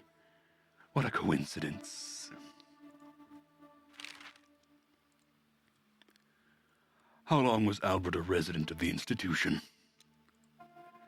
For quite some time. His first symptoms surfaced in his teens. Depression, manic attacks, and schizophrenia. Was he brought here immediately after the first sign that something wasn't right? You know, the biggest problem with an opinion on insanity is that animals are ashamed of it. That's the reason our institution stands out here in the middle of nowhere. Because animals would rather hide what they're afraid to face? I couldn't have said it better myself. As far as I know, the Wessler family wasn't exceptionally wealthy. Indeed, they were rather poor. but we offer our services gratis. And how do you sustain yourselves? By the grace of the treasury of King Hector III, of course. I wouldn't have guessed that. My family and the royal dynasty have always been on good terms, Mr. Santino.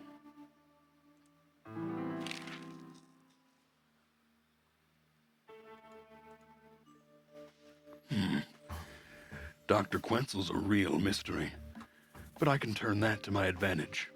I just need to focus on the strangest pieces of the puzzle. So, when did Albert become a resident of your institute? Albert and Hobart, or Ivan, as you call him, arrived here almost exactly 4 years ago. Could you describe that day, more specifically? It was not long after New Year's Eve, maybe the first week of the year, if I'm not mistaken. It was sleeting that day. Wind was banging incessantly on the windows. The power was going out for short periods of time. What was your first impression of them? I already knew the Wessler name. I knew who they were, or at least I knew of one of them, Hobart Wessler.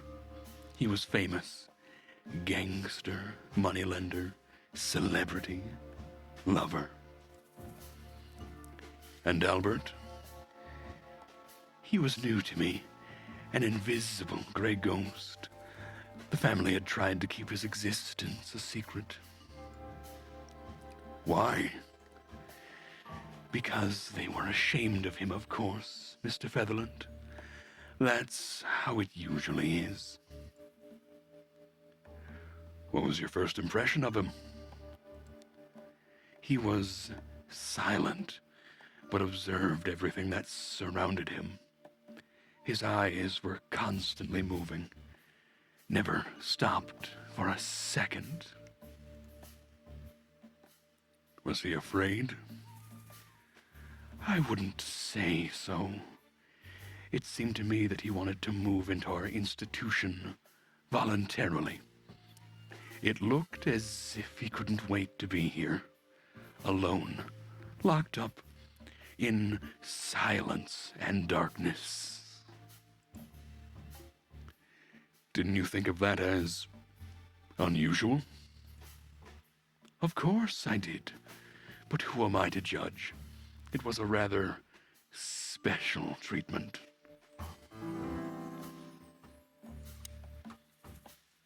Tell me, did Ivan Wessler threaten you in any way? Oh, he didn't really need to make threats. It wasn't in question, of course. We would treat his brother. You seem like a professional authority, Doctor. One who is above these power plays. Then why? First of all, because he's a Wessler. You don't say no to a Wessler. My vocation may come first, but the will to live is even more critical. We reptiles are survivors. On the other hand, I considered Albert to be a very interesting case.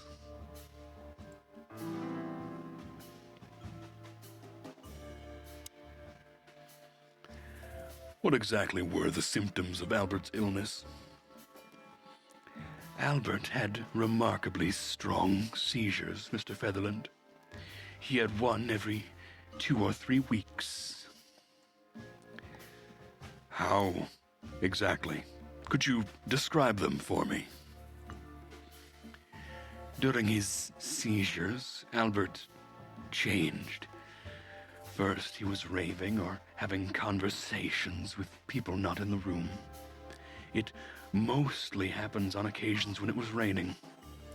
I never found out what the rain had to do with his seizures, but heavy rain seemed to bring some kind of deep-rooted trauma to the surface. What was he like when he, changed? Oh, he was cold, reserved, and cruel. His most remarkable intelligence stayed at the forefront, but he was trying to direct it in an entirely different path. He was talking about evil things. Evil things? Well, that doesn't sound very professional to me, Doctor. There are some things I can't put any other way, Mr. Featherland.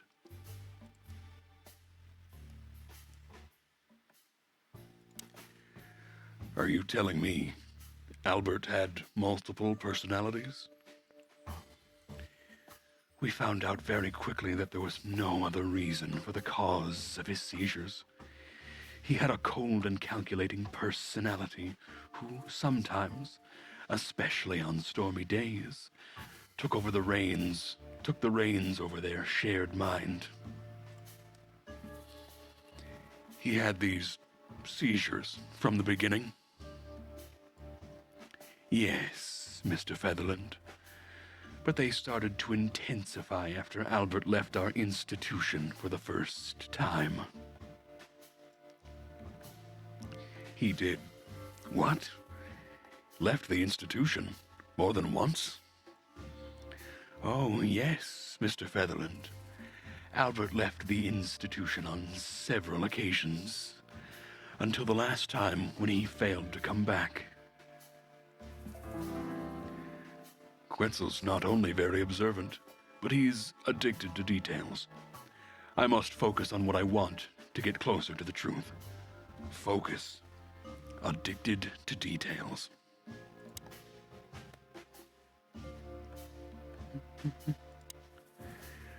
When and why did Albert leave the institution for the first time? It was about 2 years ago.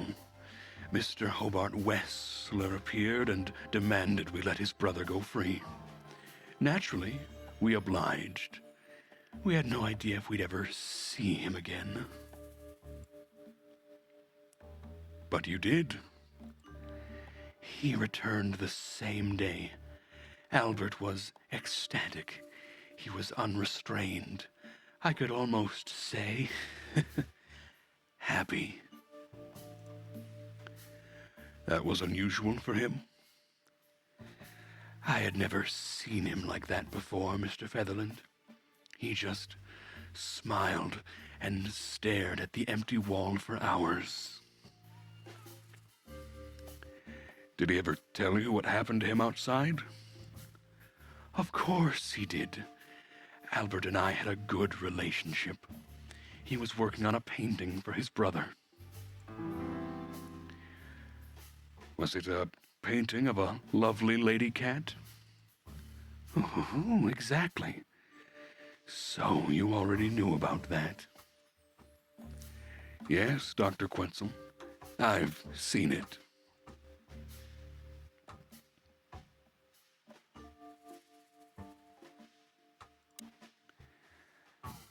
Has Albert ever talked to you about Natasha? Only in superlatives, as if he wasn't talking about a real person, but an ethereal being, about an angel or a demon, something that is not of this world. And what did you think about his, fantasies? We are in an institution where almost everyone is hallucinating on a daily basis, Mr. Featherland. It didn't really bother me, but the fluctuations of positive and negative were more disturbing. Thanks, Doc. I didn't understand a word, but I think I get the point.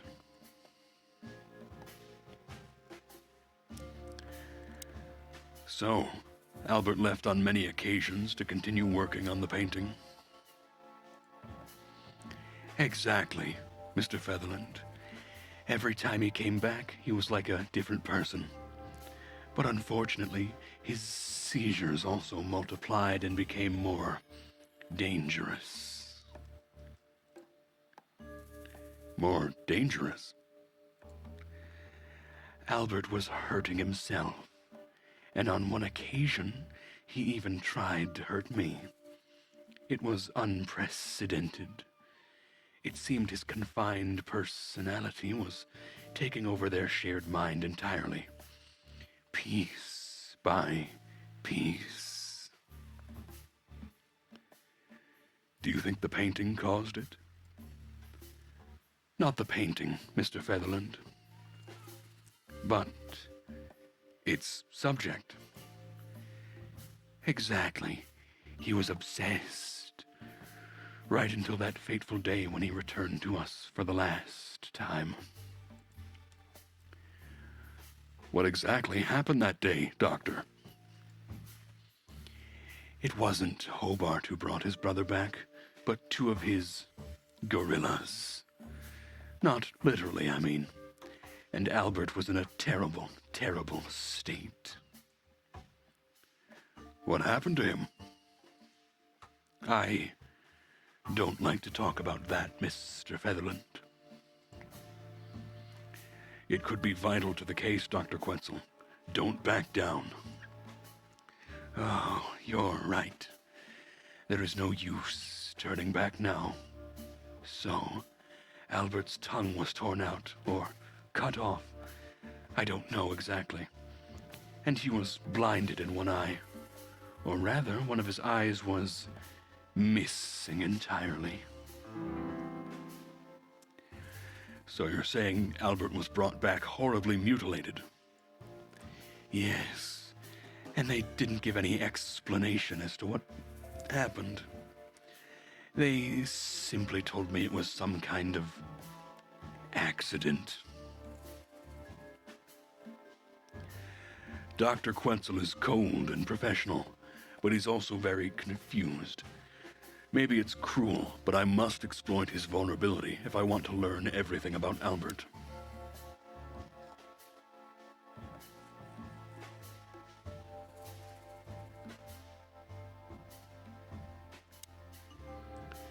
Maybe it's not easy for you to talk about it, but did you examine his wounds thoroughly? I'm not that kind of doctor, Mr. Featherland. But even I could determine his tongue was either cut out or bitten off, and his eye was gouged out. He also had several broken bones. But there's no doubt it wasn't an accident. I don't believe it was, Mr. Featherland. I totally agree.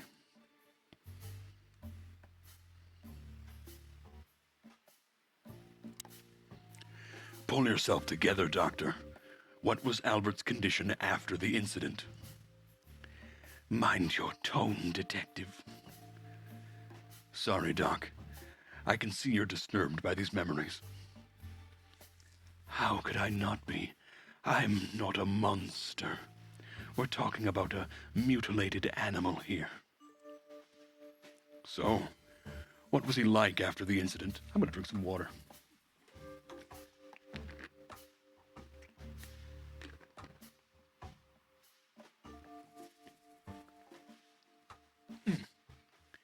So, what was he like after the incident?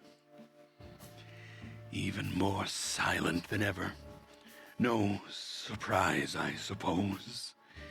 He was not only silent in words, but also in his soul and spirit. What do you mean by that? He never painted anything again, and his seizures completely stopped.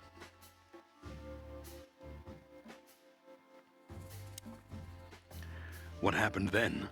How did Albert disappear? A few weeks later, Hobart came to visit Albert one more time. Albert had been in terrible condition by then.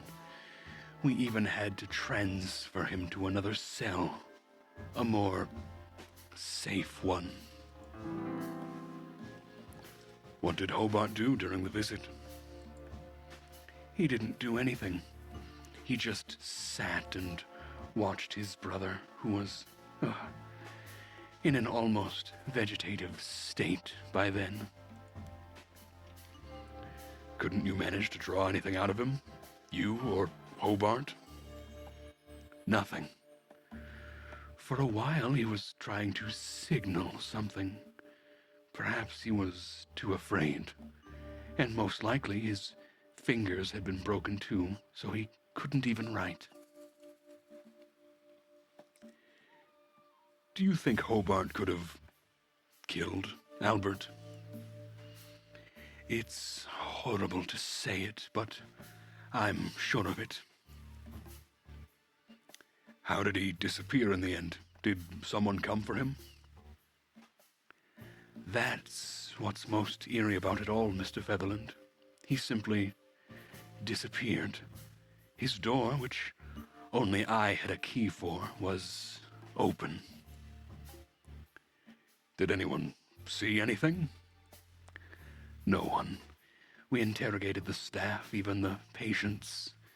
He simply vanished off the face of the wilderness. We don't know what happened to him. Unfortunately, I have a hunch. Thank you, Doctor. You've been a great help. Oh, well, I'm glad I could be of help. But please, I must now attend to my work. We understand, Doctor. Thank you.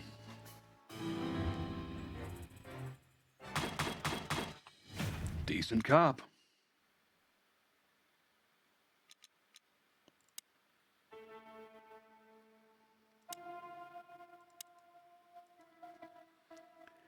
That's quite shocking information. I think you understand why we kept it a secret. If it wasn't for Mr. Wessler's demand, we'd never let any of our patients walk freely outside our institution. Then the accident happened. Accident? Ha!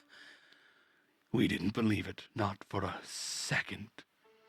After Albert came back to us, horribly mutilated, he was different.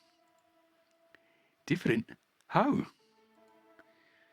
If somebody got one of his eyes poked out and his tongue torn out, he'd be different. But not like this. Albert was a different person. We believe you, Doctor. So, can we take a look at Albert's cell? I'd rather call it his room. Mr. Wessler lived in exceptional circumstances. Thanks to the Wessler name, I guess. Yes, well, we try to make all of our patients stay as comfortable as possible, but Albert certainly enjoyed special favoritism. I hope you don't mind if we take a look around in there. That's not going to bother anyone. Well, that's, surprising. I've never seen a cell like this before, that's for sure. I wouldn't mind living here myself. It seems that being a Wessler gets you privileges. And a healthy dose of danger. Mostly that, yeah. Let's take a good look around. I'm sure we'll find some answers here. I can almost smell them. Well, I smell paint, ink, plaster, some kind of oil, aged paper, slight smell of rat, and great expectations. What the dickens? Unmistakable, yeah. This place is bad for you, pal. But if you already jump-started your beak holes, then sniff out the solution. I'm on it, boss bird. Creepy mural. No way. Is this some kind of puzzle? I don't think so. But we could still find something important in it. A pattern, a sign. Anything.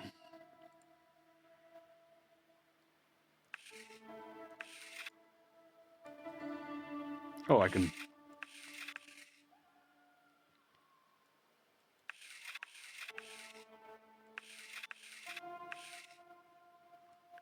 So we've got a double V.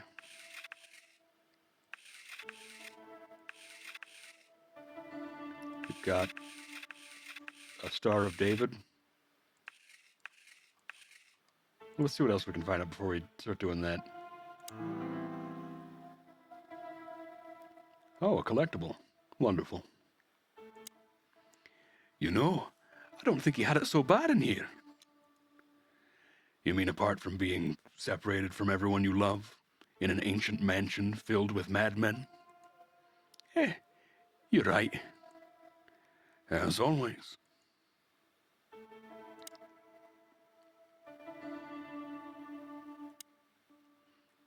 Identical twins. And looking at it, they may have easily loved the same woman. 2 men and 1 woman. Nothing good ever comes of that. Well, I wouldn't say that exactly. Of all the wild ones, Marty, please stitch up your beak, okay? Just use your imagination, old bird.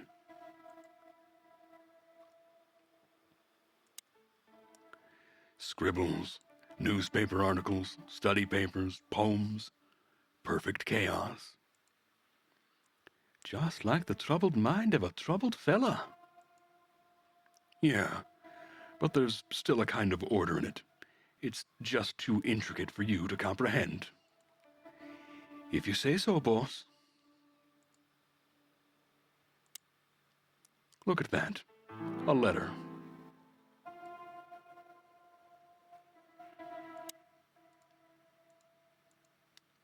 Let's read that letter.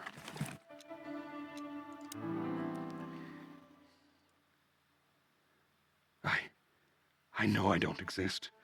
I don't exist because you don't see me, but I'm not what you think I am. You don't think about me, do you? Never. No. I think of you every day, every minute, always. In my dreams, I have become one with him. One soul. You know who I'm thinking about, right? Can you feel it? Can you feel that I'm here too? With you? You do feel it, right? I can't hold it in myself for long. Forgive me. Forgive me, please. I'm sorry, but I can't help it. The world is crashing down. The whole world is rotting and rotting. Everything is rotting around me. I have to get out of here to become one with my destiny and one with you. Forgive me. That's a good crazy letter. What do you make of this? Apart from the fact that the guy was totally insane, I don't know. What should I? That maybe we've been chasing the wrong person all this time, Marty. What do you mean? Everything will be revealed soon. Oh, why do you have to be so melodramatic all of a sudden? If I'm right, this will flip the whole case upside down. Oh, is it that Ivan is actually Albert and they swapped places and that's why? What's that, Sonny? A blurb from some horrible novel. I just have to think things through before I come to any hasty conclusions, Marty. Ah, you are killing me. So, what now? Where to? Back to Clawville, where we can finally put all the pieces together. Ah, you're driving me crazy. But all right, let's go home. Oh, apparently we can't keep exploring the patterns there.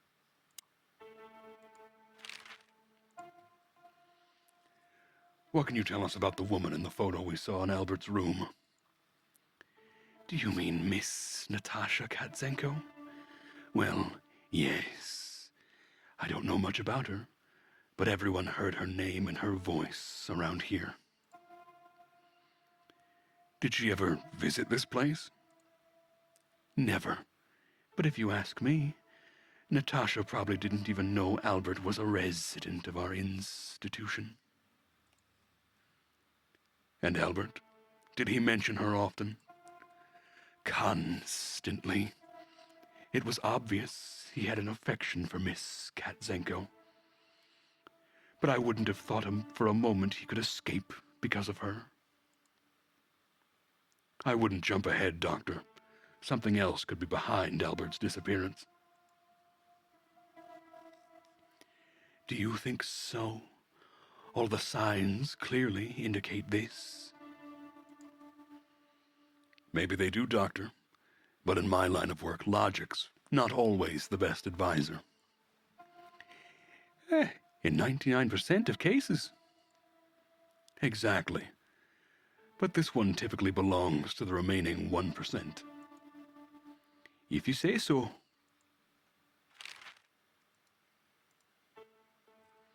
So, detectives, have you found what you were looking for? I'm afraid we have some, Doctor. And more.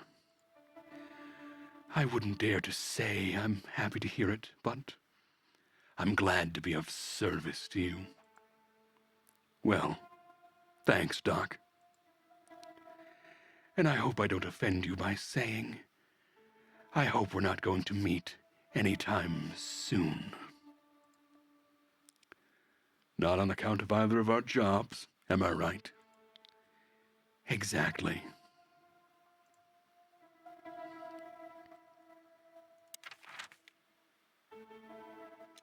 Back to the hotel. Oh, I don't believe this. Those two again? Take them out. My car won't last much longer. Don't worry, Sonny. I was born to do this.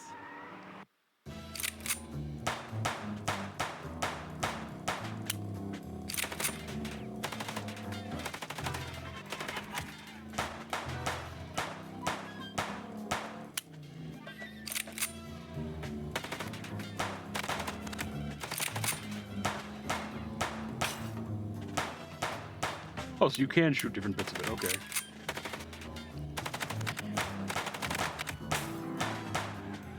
Hey, an achievement.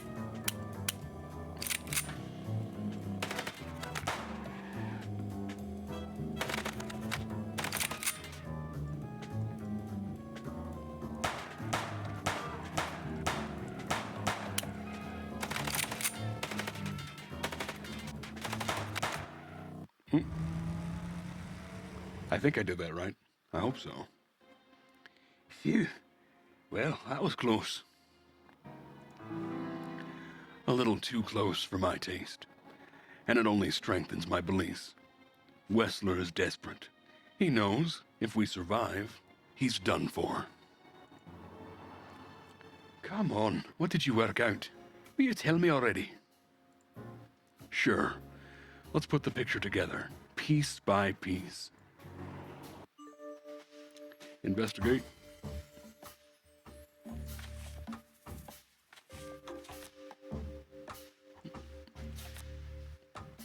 Love letter. Could be important, but not now. Photo, probably. Almost, but not quite. No. Natasha's secret. Deborah is dead. Corpse with a wristband. Wessler's twin? Corpse with a wristband. Natasha's secret. Deborah's dead.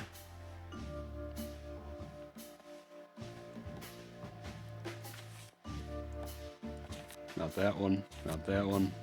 Not that one. Painting piece? Oh, okay, sure. Let's start from the beginning. So, we got a case.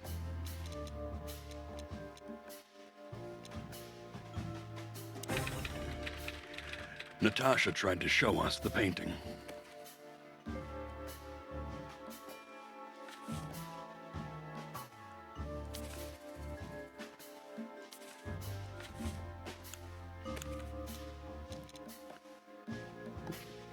So they met her on more than one occasion.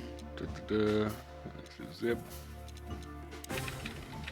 To Ivan and Albert Wessler, Albert painted Natasha, so he met her on more than one occasion.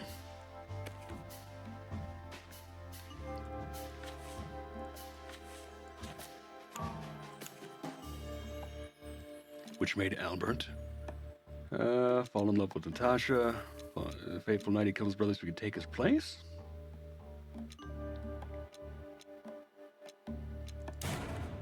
Nope, that's not it. Fall in love with Natasha. Nope.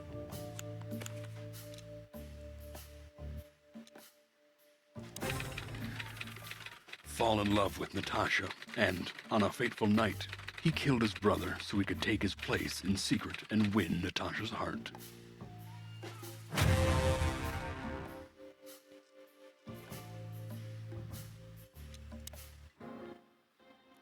So, what happens now? The inevitable, Marty. We're going to the Wessler mansion to confront Ivan with the facts. You mean Albert, right? Yeah, exactly. And of course, Natasha. Do you think she knew about it? Something stinks, Marty. The whole case seems to be too intricate. Too many coincidences, right? Well, well. After 10 years, you did learn something, didn't you? 9. You're right. What? You just laughed, Sonny. What? No, I snorted. No, you laughed. I'll just leave it, Marty.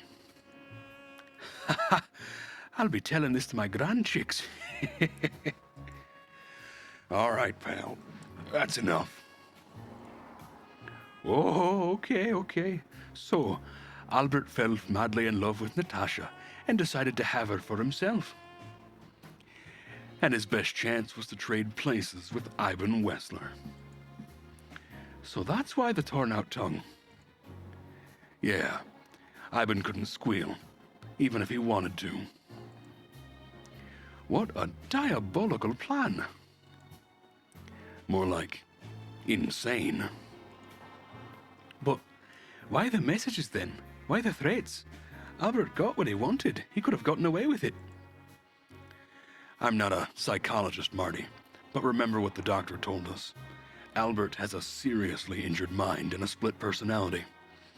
I think his two identities were at war with each other. So the messages were written by one of his personalities, consumed by jealousy. Something like that, Marty. But we can only learn the whole truth from him. You're right. So, are we going, or what? We're going, Marty, to finally finish what we started. Well, if there's anything you'd like to do before, do it now, boss. You won't have a chance later. You're right, Marty. It's time to wrap everything up.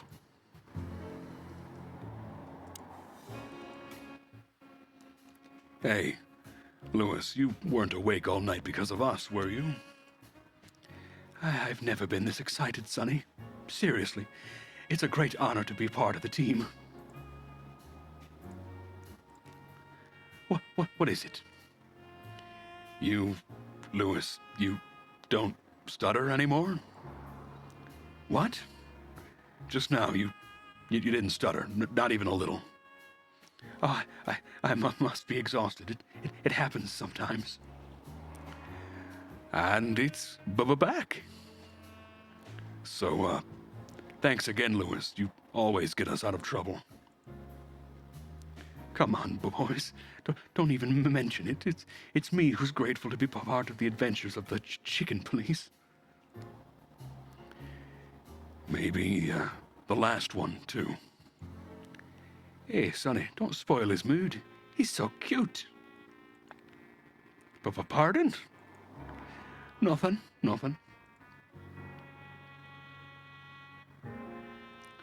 What can we do on the map? Weekend house. So, we're looking for more evidence.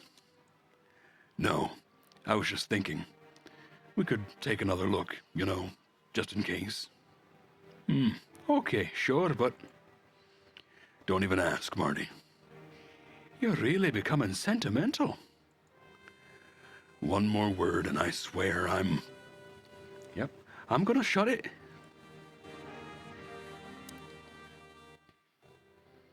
You know, Sonny, when we entered the room and saw the girl... Deborah. Yeah, her body. I called you every name in the book inside my head. I just had enough. You know, I wanted to quit. What kept you with me? Was it just curiosity? No, I just wanted to see your downfall, boss. I wanted to be there when you met your end, get humiliated, or even shot. Wow, well, thanks for your honesty, Marty. But then everything changed on the ship. On the ship? Why there? I don't know. Being tied up with you, waiting for certain death. I know I lashed out at you, but in truth, I felt there was no place I'd rather be. It was my place on that fucking burning ship with you. Even if we both died there, know what I mean? I think I do, Marty. I think I do.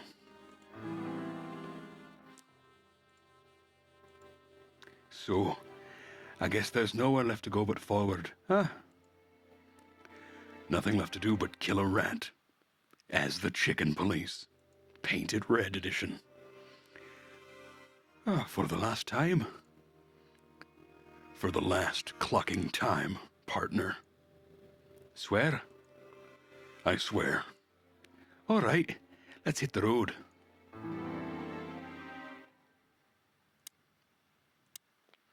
Nice.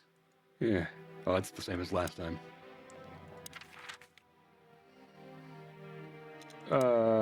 Bugos. Hotel Atlas.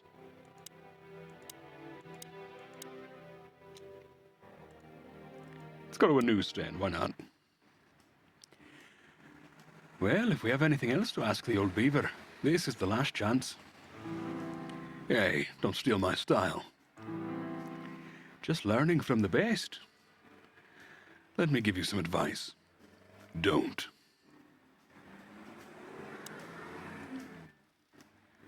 Hey, old man. Sun's not even up yet, and you're already open? You know what's my secret, sonny boy? What? I never close. Oh, clever. How can I help you, lads? I see you're going somewhere. Well, Sonny's going to die, and I'm just wrapping up a delicate case.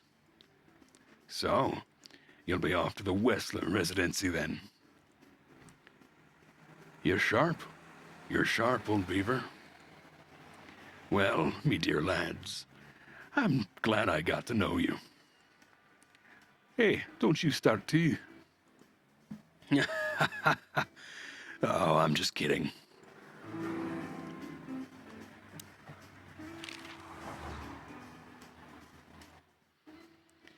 Do you know about that asylum, what's it called? Since there's only one of those around Clawville, I know which one you mean, Sonny. It's an ancient mansion, easily around 100 years old for sure. Or more. But what do you want to know about it anyway? We, actually just got out of there. Oh, that explains everything. Seriously, what do you know about it? The place is self-sufficient in theory, but in reality, the Crown maintains it.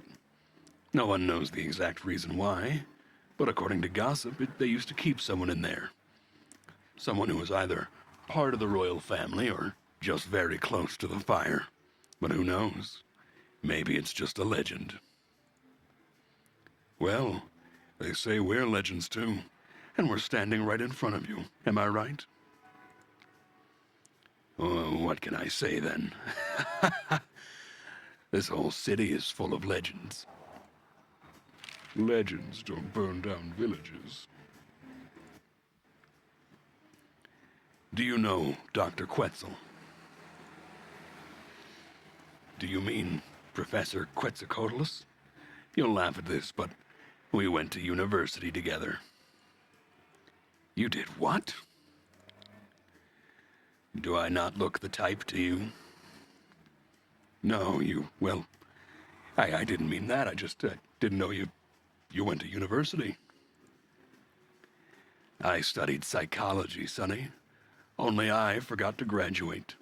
That's when me father died. So, that's why you know the animals so well. No, I know them well because I have a newspaper stand, and I talk to hundreds of animals each day, and I listen to the everyday problems of almost all of them. There's no better lesson in animal studies.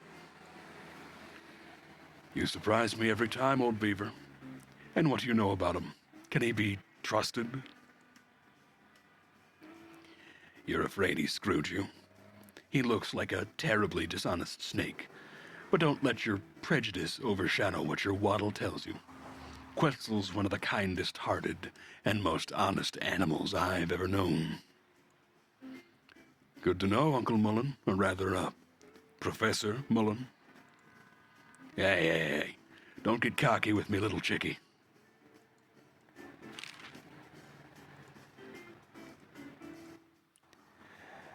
Does the name Albert mean anything to you?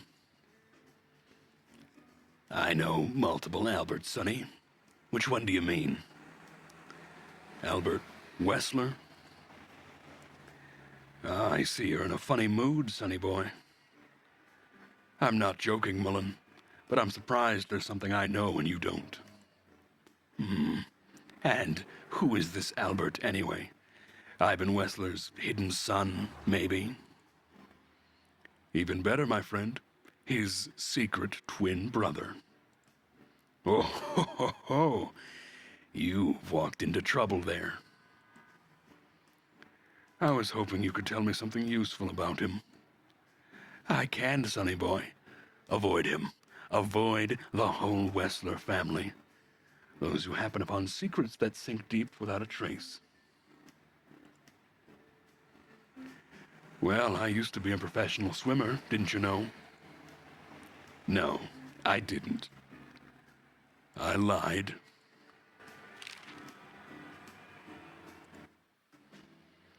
This, Albert, he had to paint a picture of Natasha at his brother's request. Oh, let me guess. He fell in love with her. Yeah, classic, huh? Then he killed his brother and took his place. Yeah, well, that's a classic, too. So you're telling me who goes by Ivan Wessler is not really Ivan Wessler? Exactly. He's Albert, a dangerous lunatic with multiple personality disorder. Lads, I guess that Miss Marble's gonna write another one of those novels about this. Oh, you mean Meredith? Oh, that's just what we need.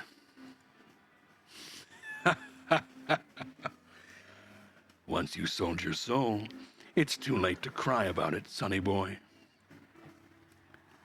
That's what I'll keep that's what I'll keep telling him. What do you know about the Wessler mansion, Uncle Mullen? That if you're about to go there, bring a tank with you. Or two. Dangerous, you mean? Dangerous? It's a fortress, sort of.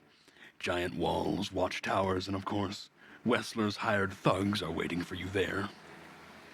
Sounds great. Oh, it's a beautiful place, I must admit. At least you'll kick the bucket with mouths hanging open in wonder. That's something. Yeah, good attitude, my lad. Keep it.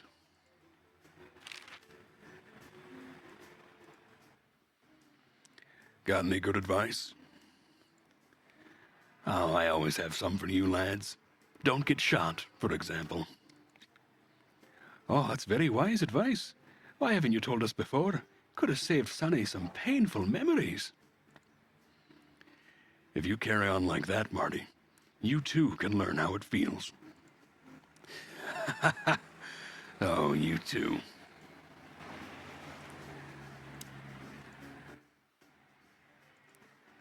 Oh, I skipped it. Oh, well.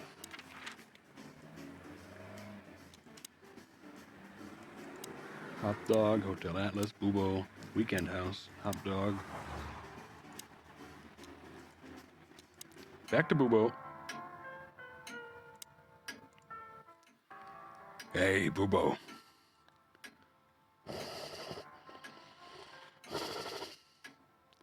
Hello, old man. More snoring. Is he asleep? But his eyes are open. Bubo.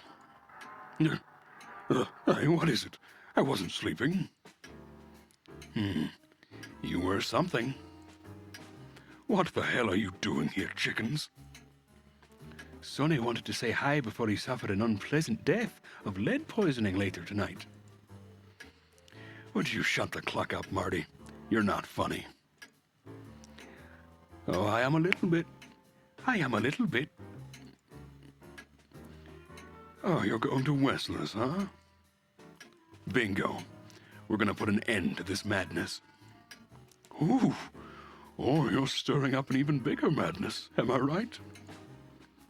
Well, that's always a possibility. Get yourself killed for all I care, but don't come here covered in blood, because I'm not gonna open the door for you. I swear. Thanks for the support, old fart.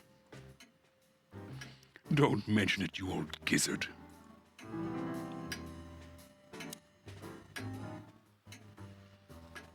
Can I give you a piece of advice, Martin? Of course, Bubo. Go on. Take care of the old rooster, okay? Ha! Oh, that's all I ever do, Doc.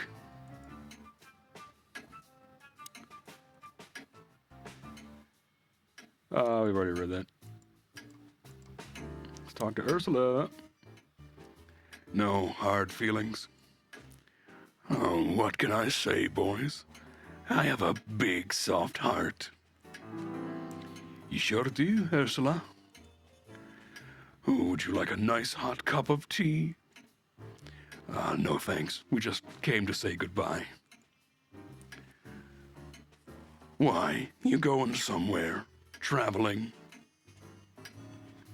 No, we're just, visiting a nice place in the city.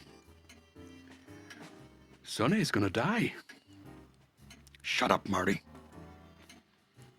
So it's a case.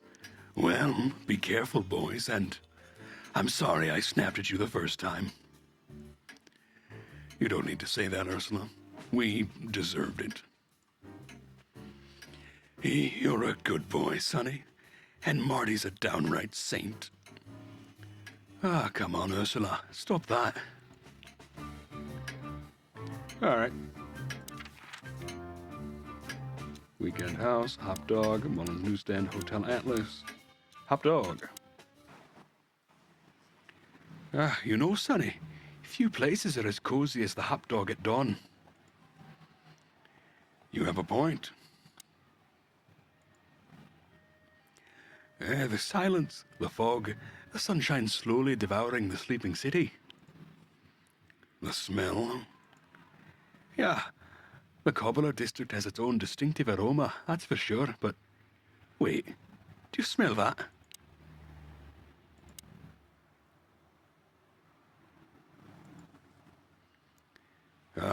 Seems Zip is ready with the first batch of coffee.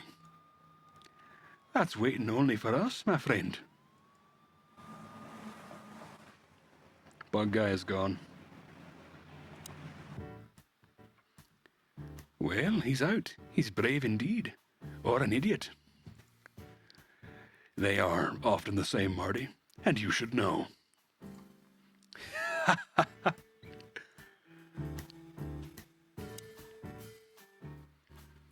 Hello, Zip.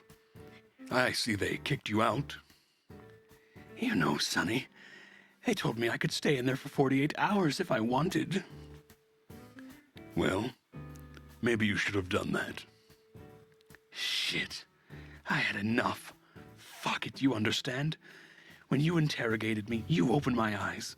I don't give a shit about them, about Wessler and his henchmen. Let them come for me if they want.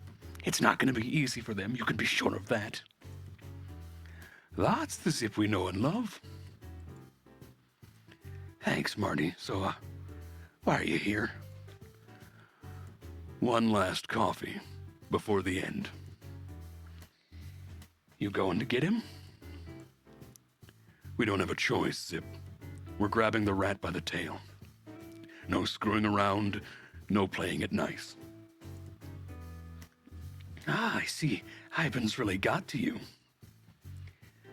Just Sonny. I'm like this all the time. Yeah, that's true.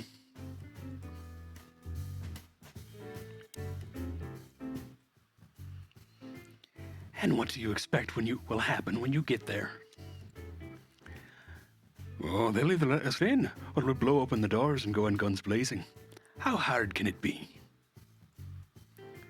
Well, I'm not sure you know what you're up against, boys, but it's your funeral.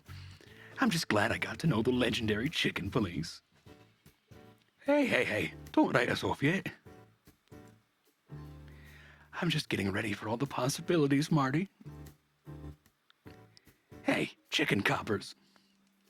Yeah, Zip. Take care of your feathers for me, okay? Will do, Zip. Don't worry, I'll protect this smelly old bird.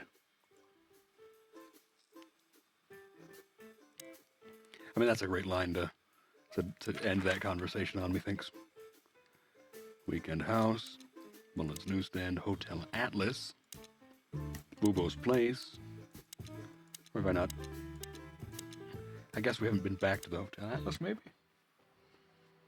Should I say it? I know, Sonny. I can still get out. But you won't.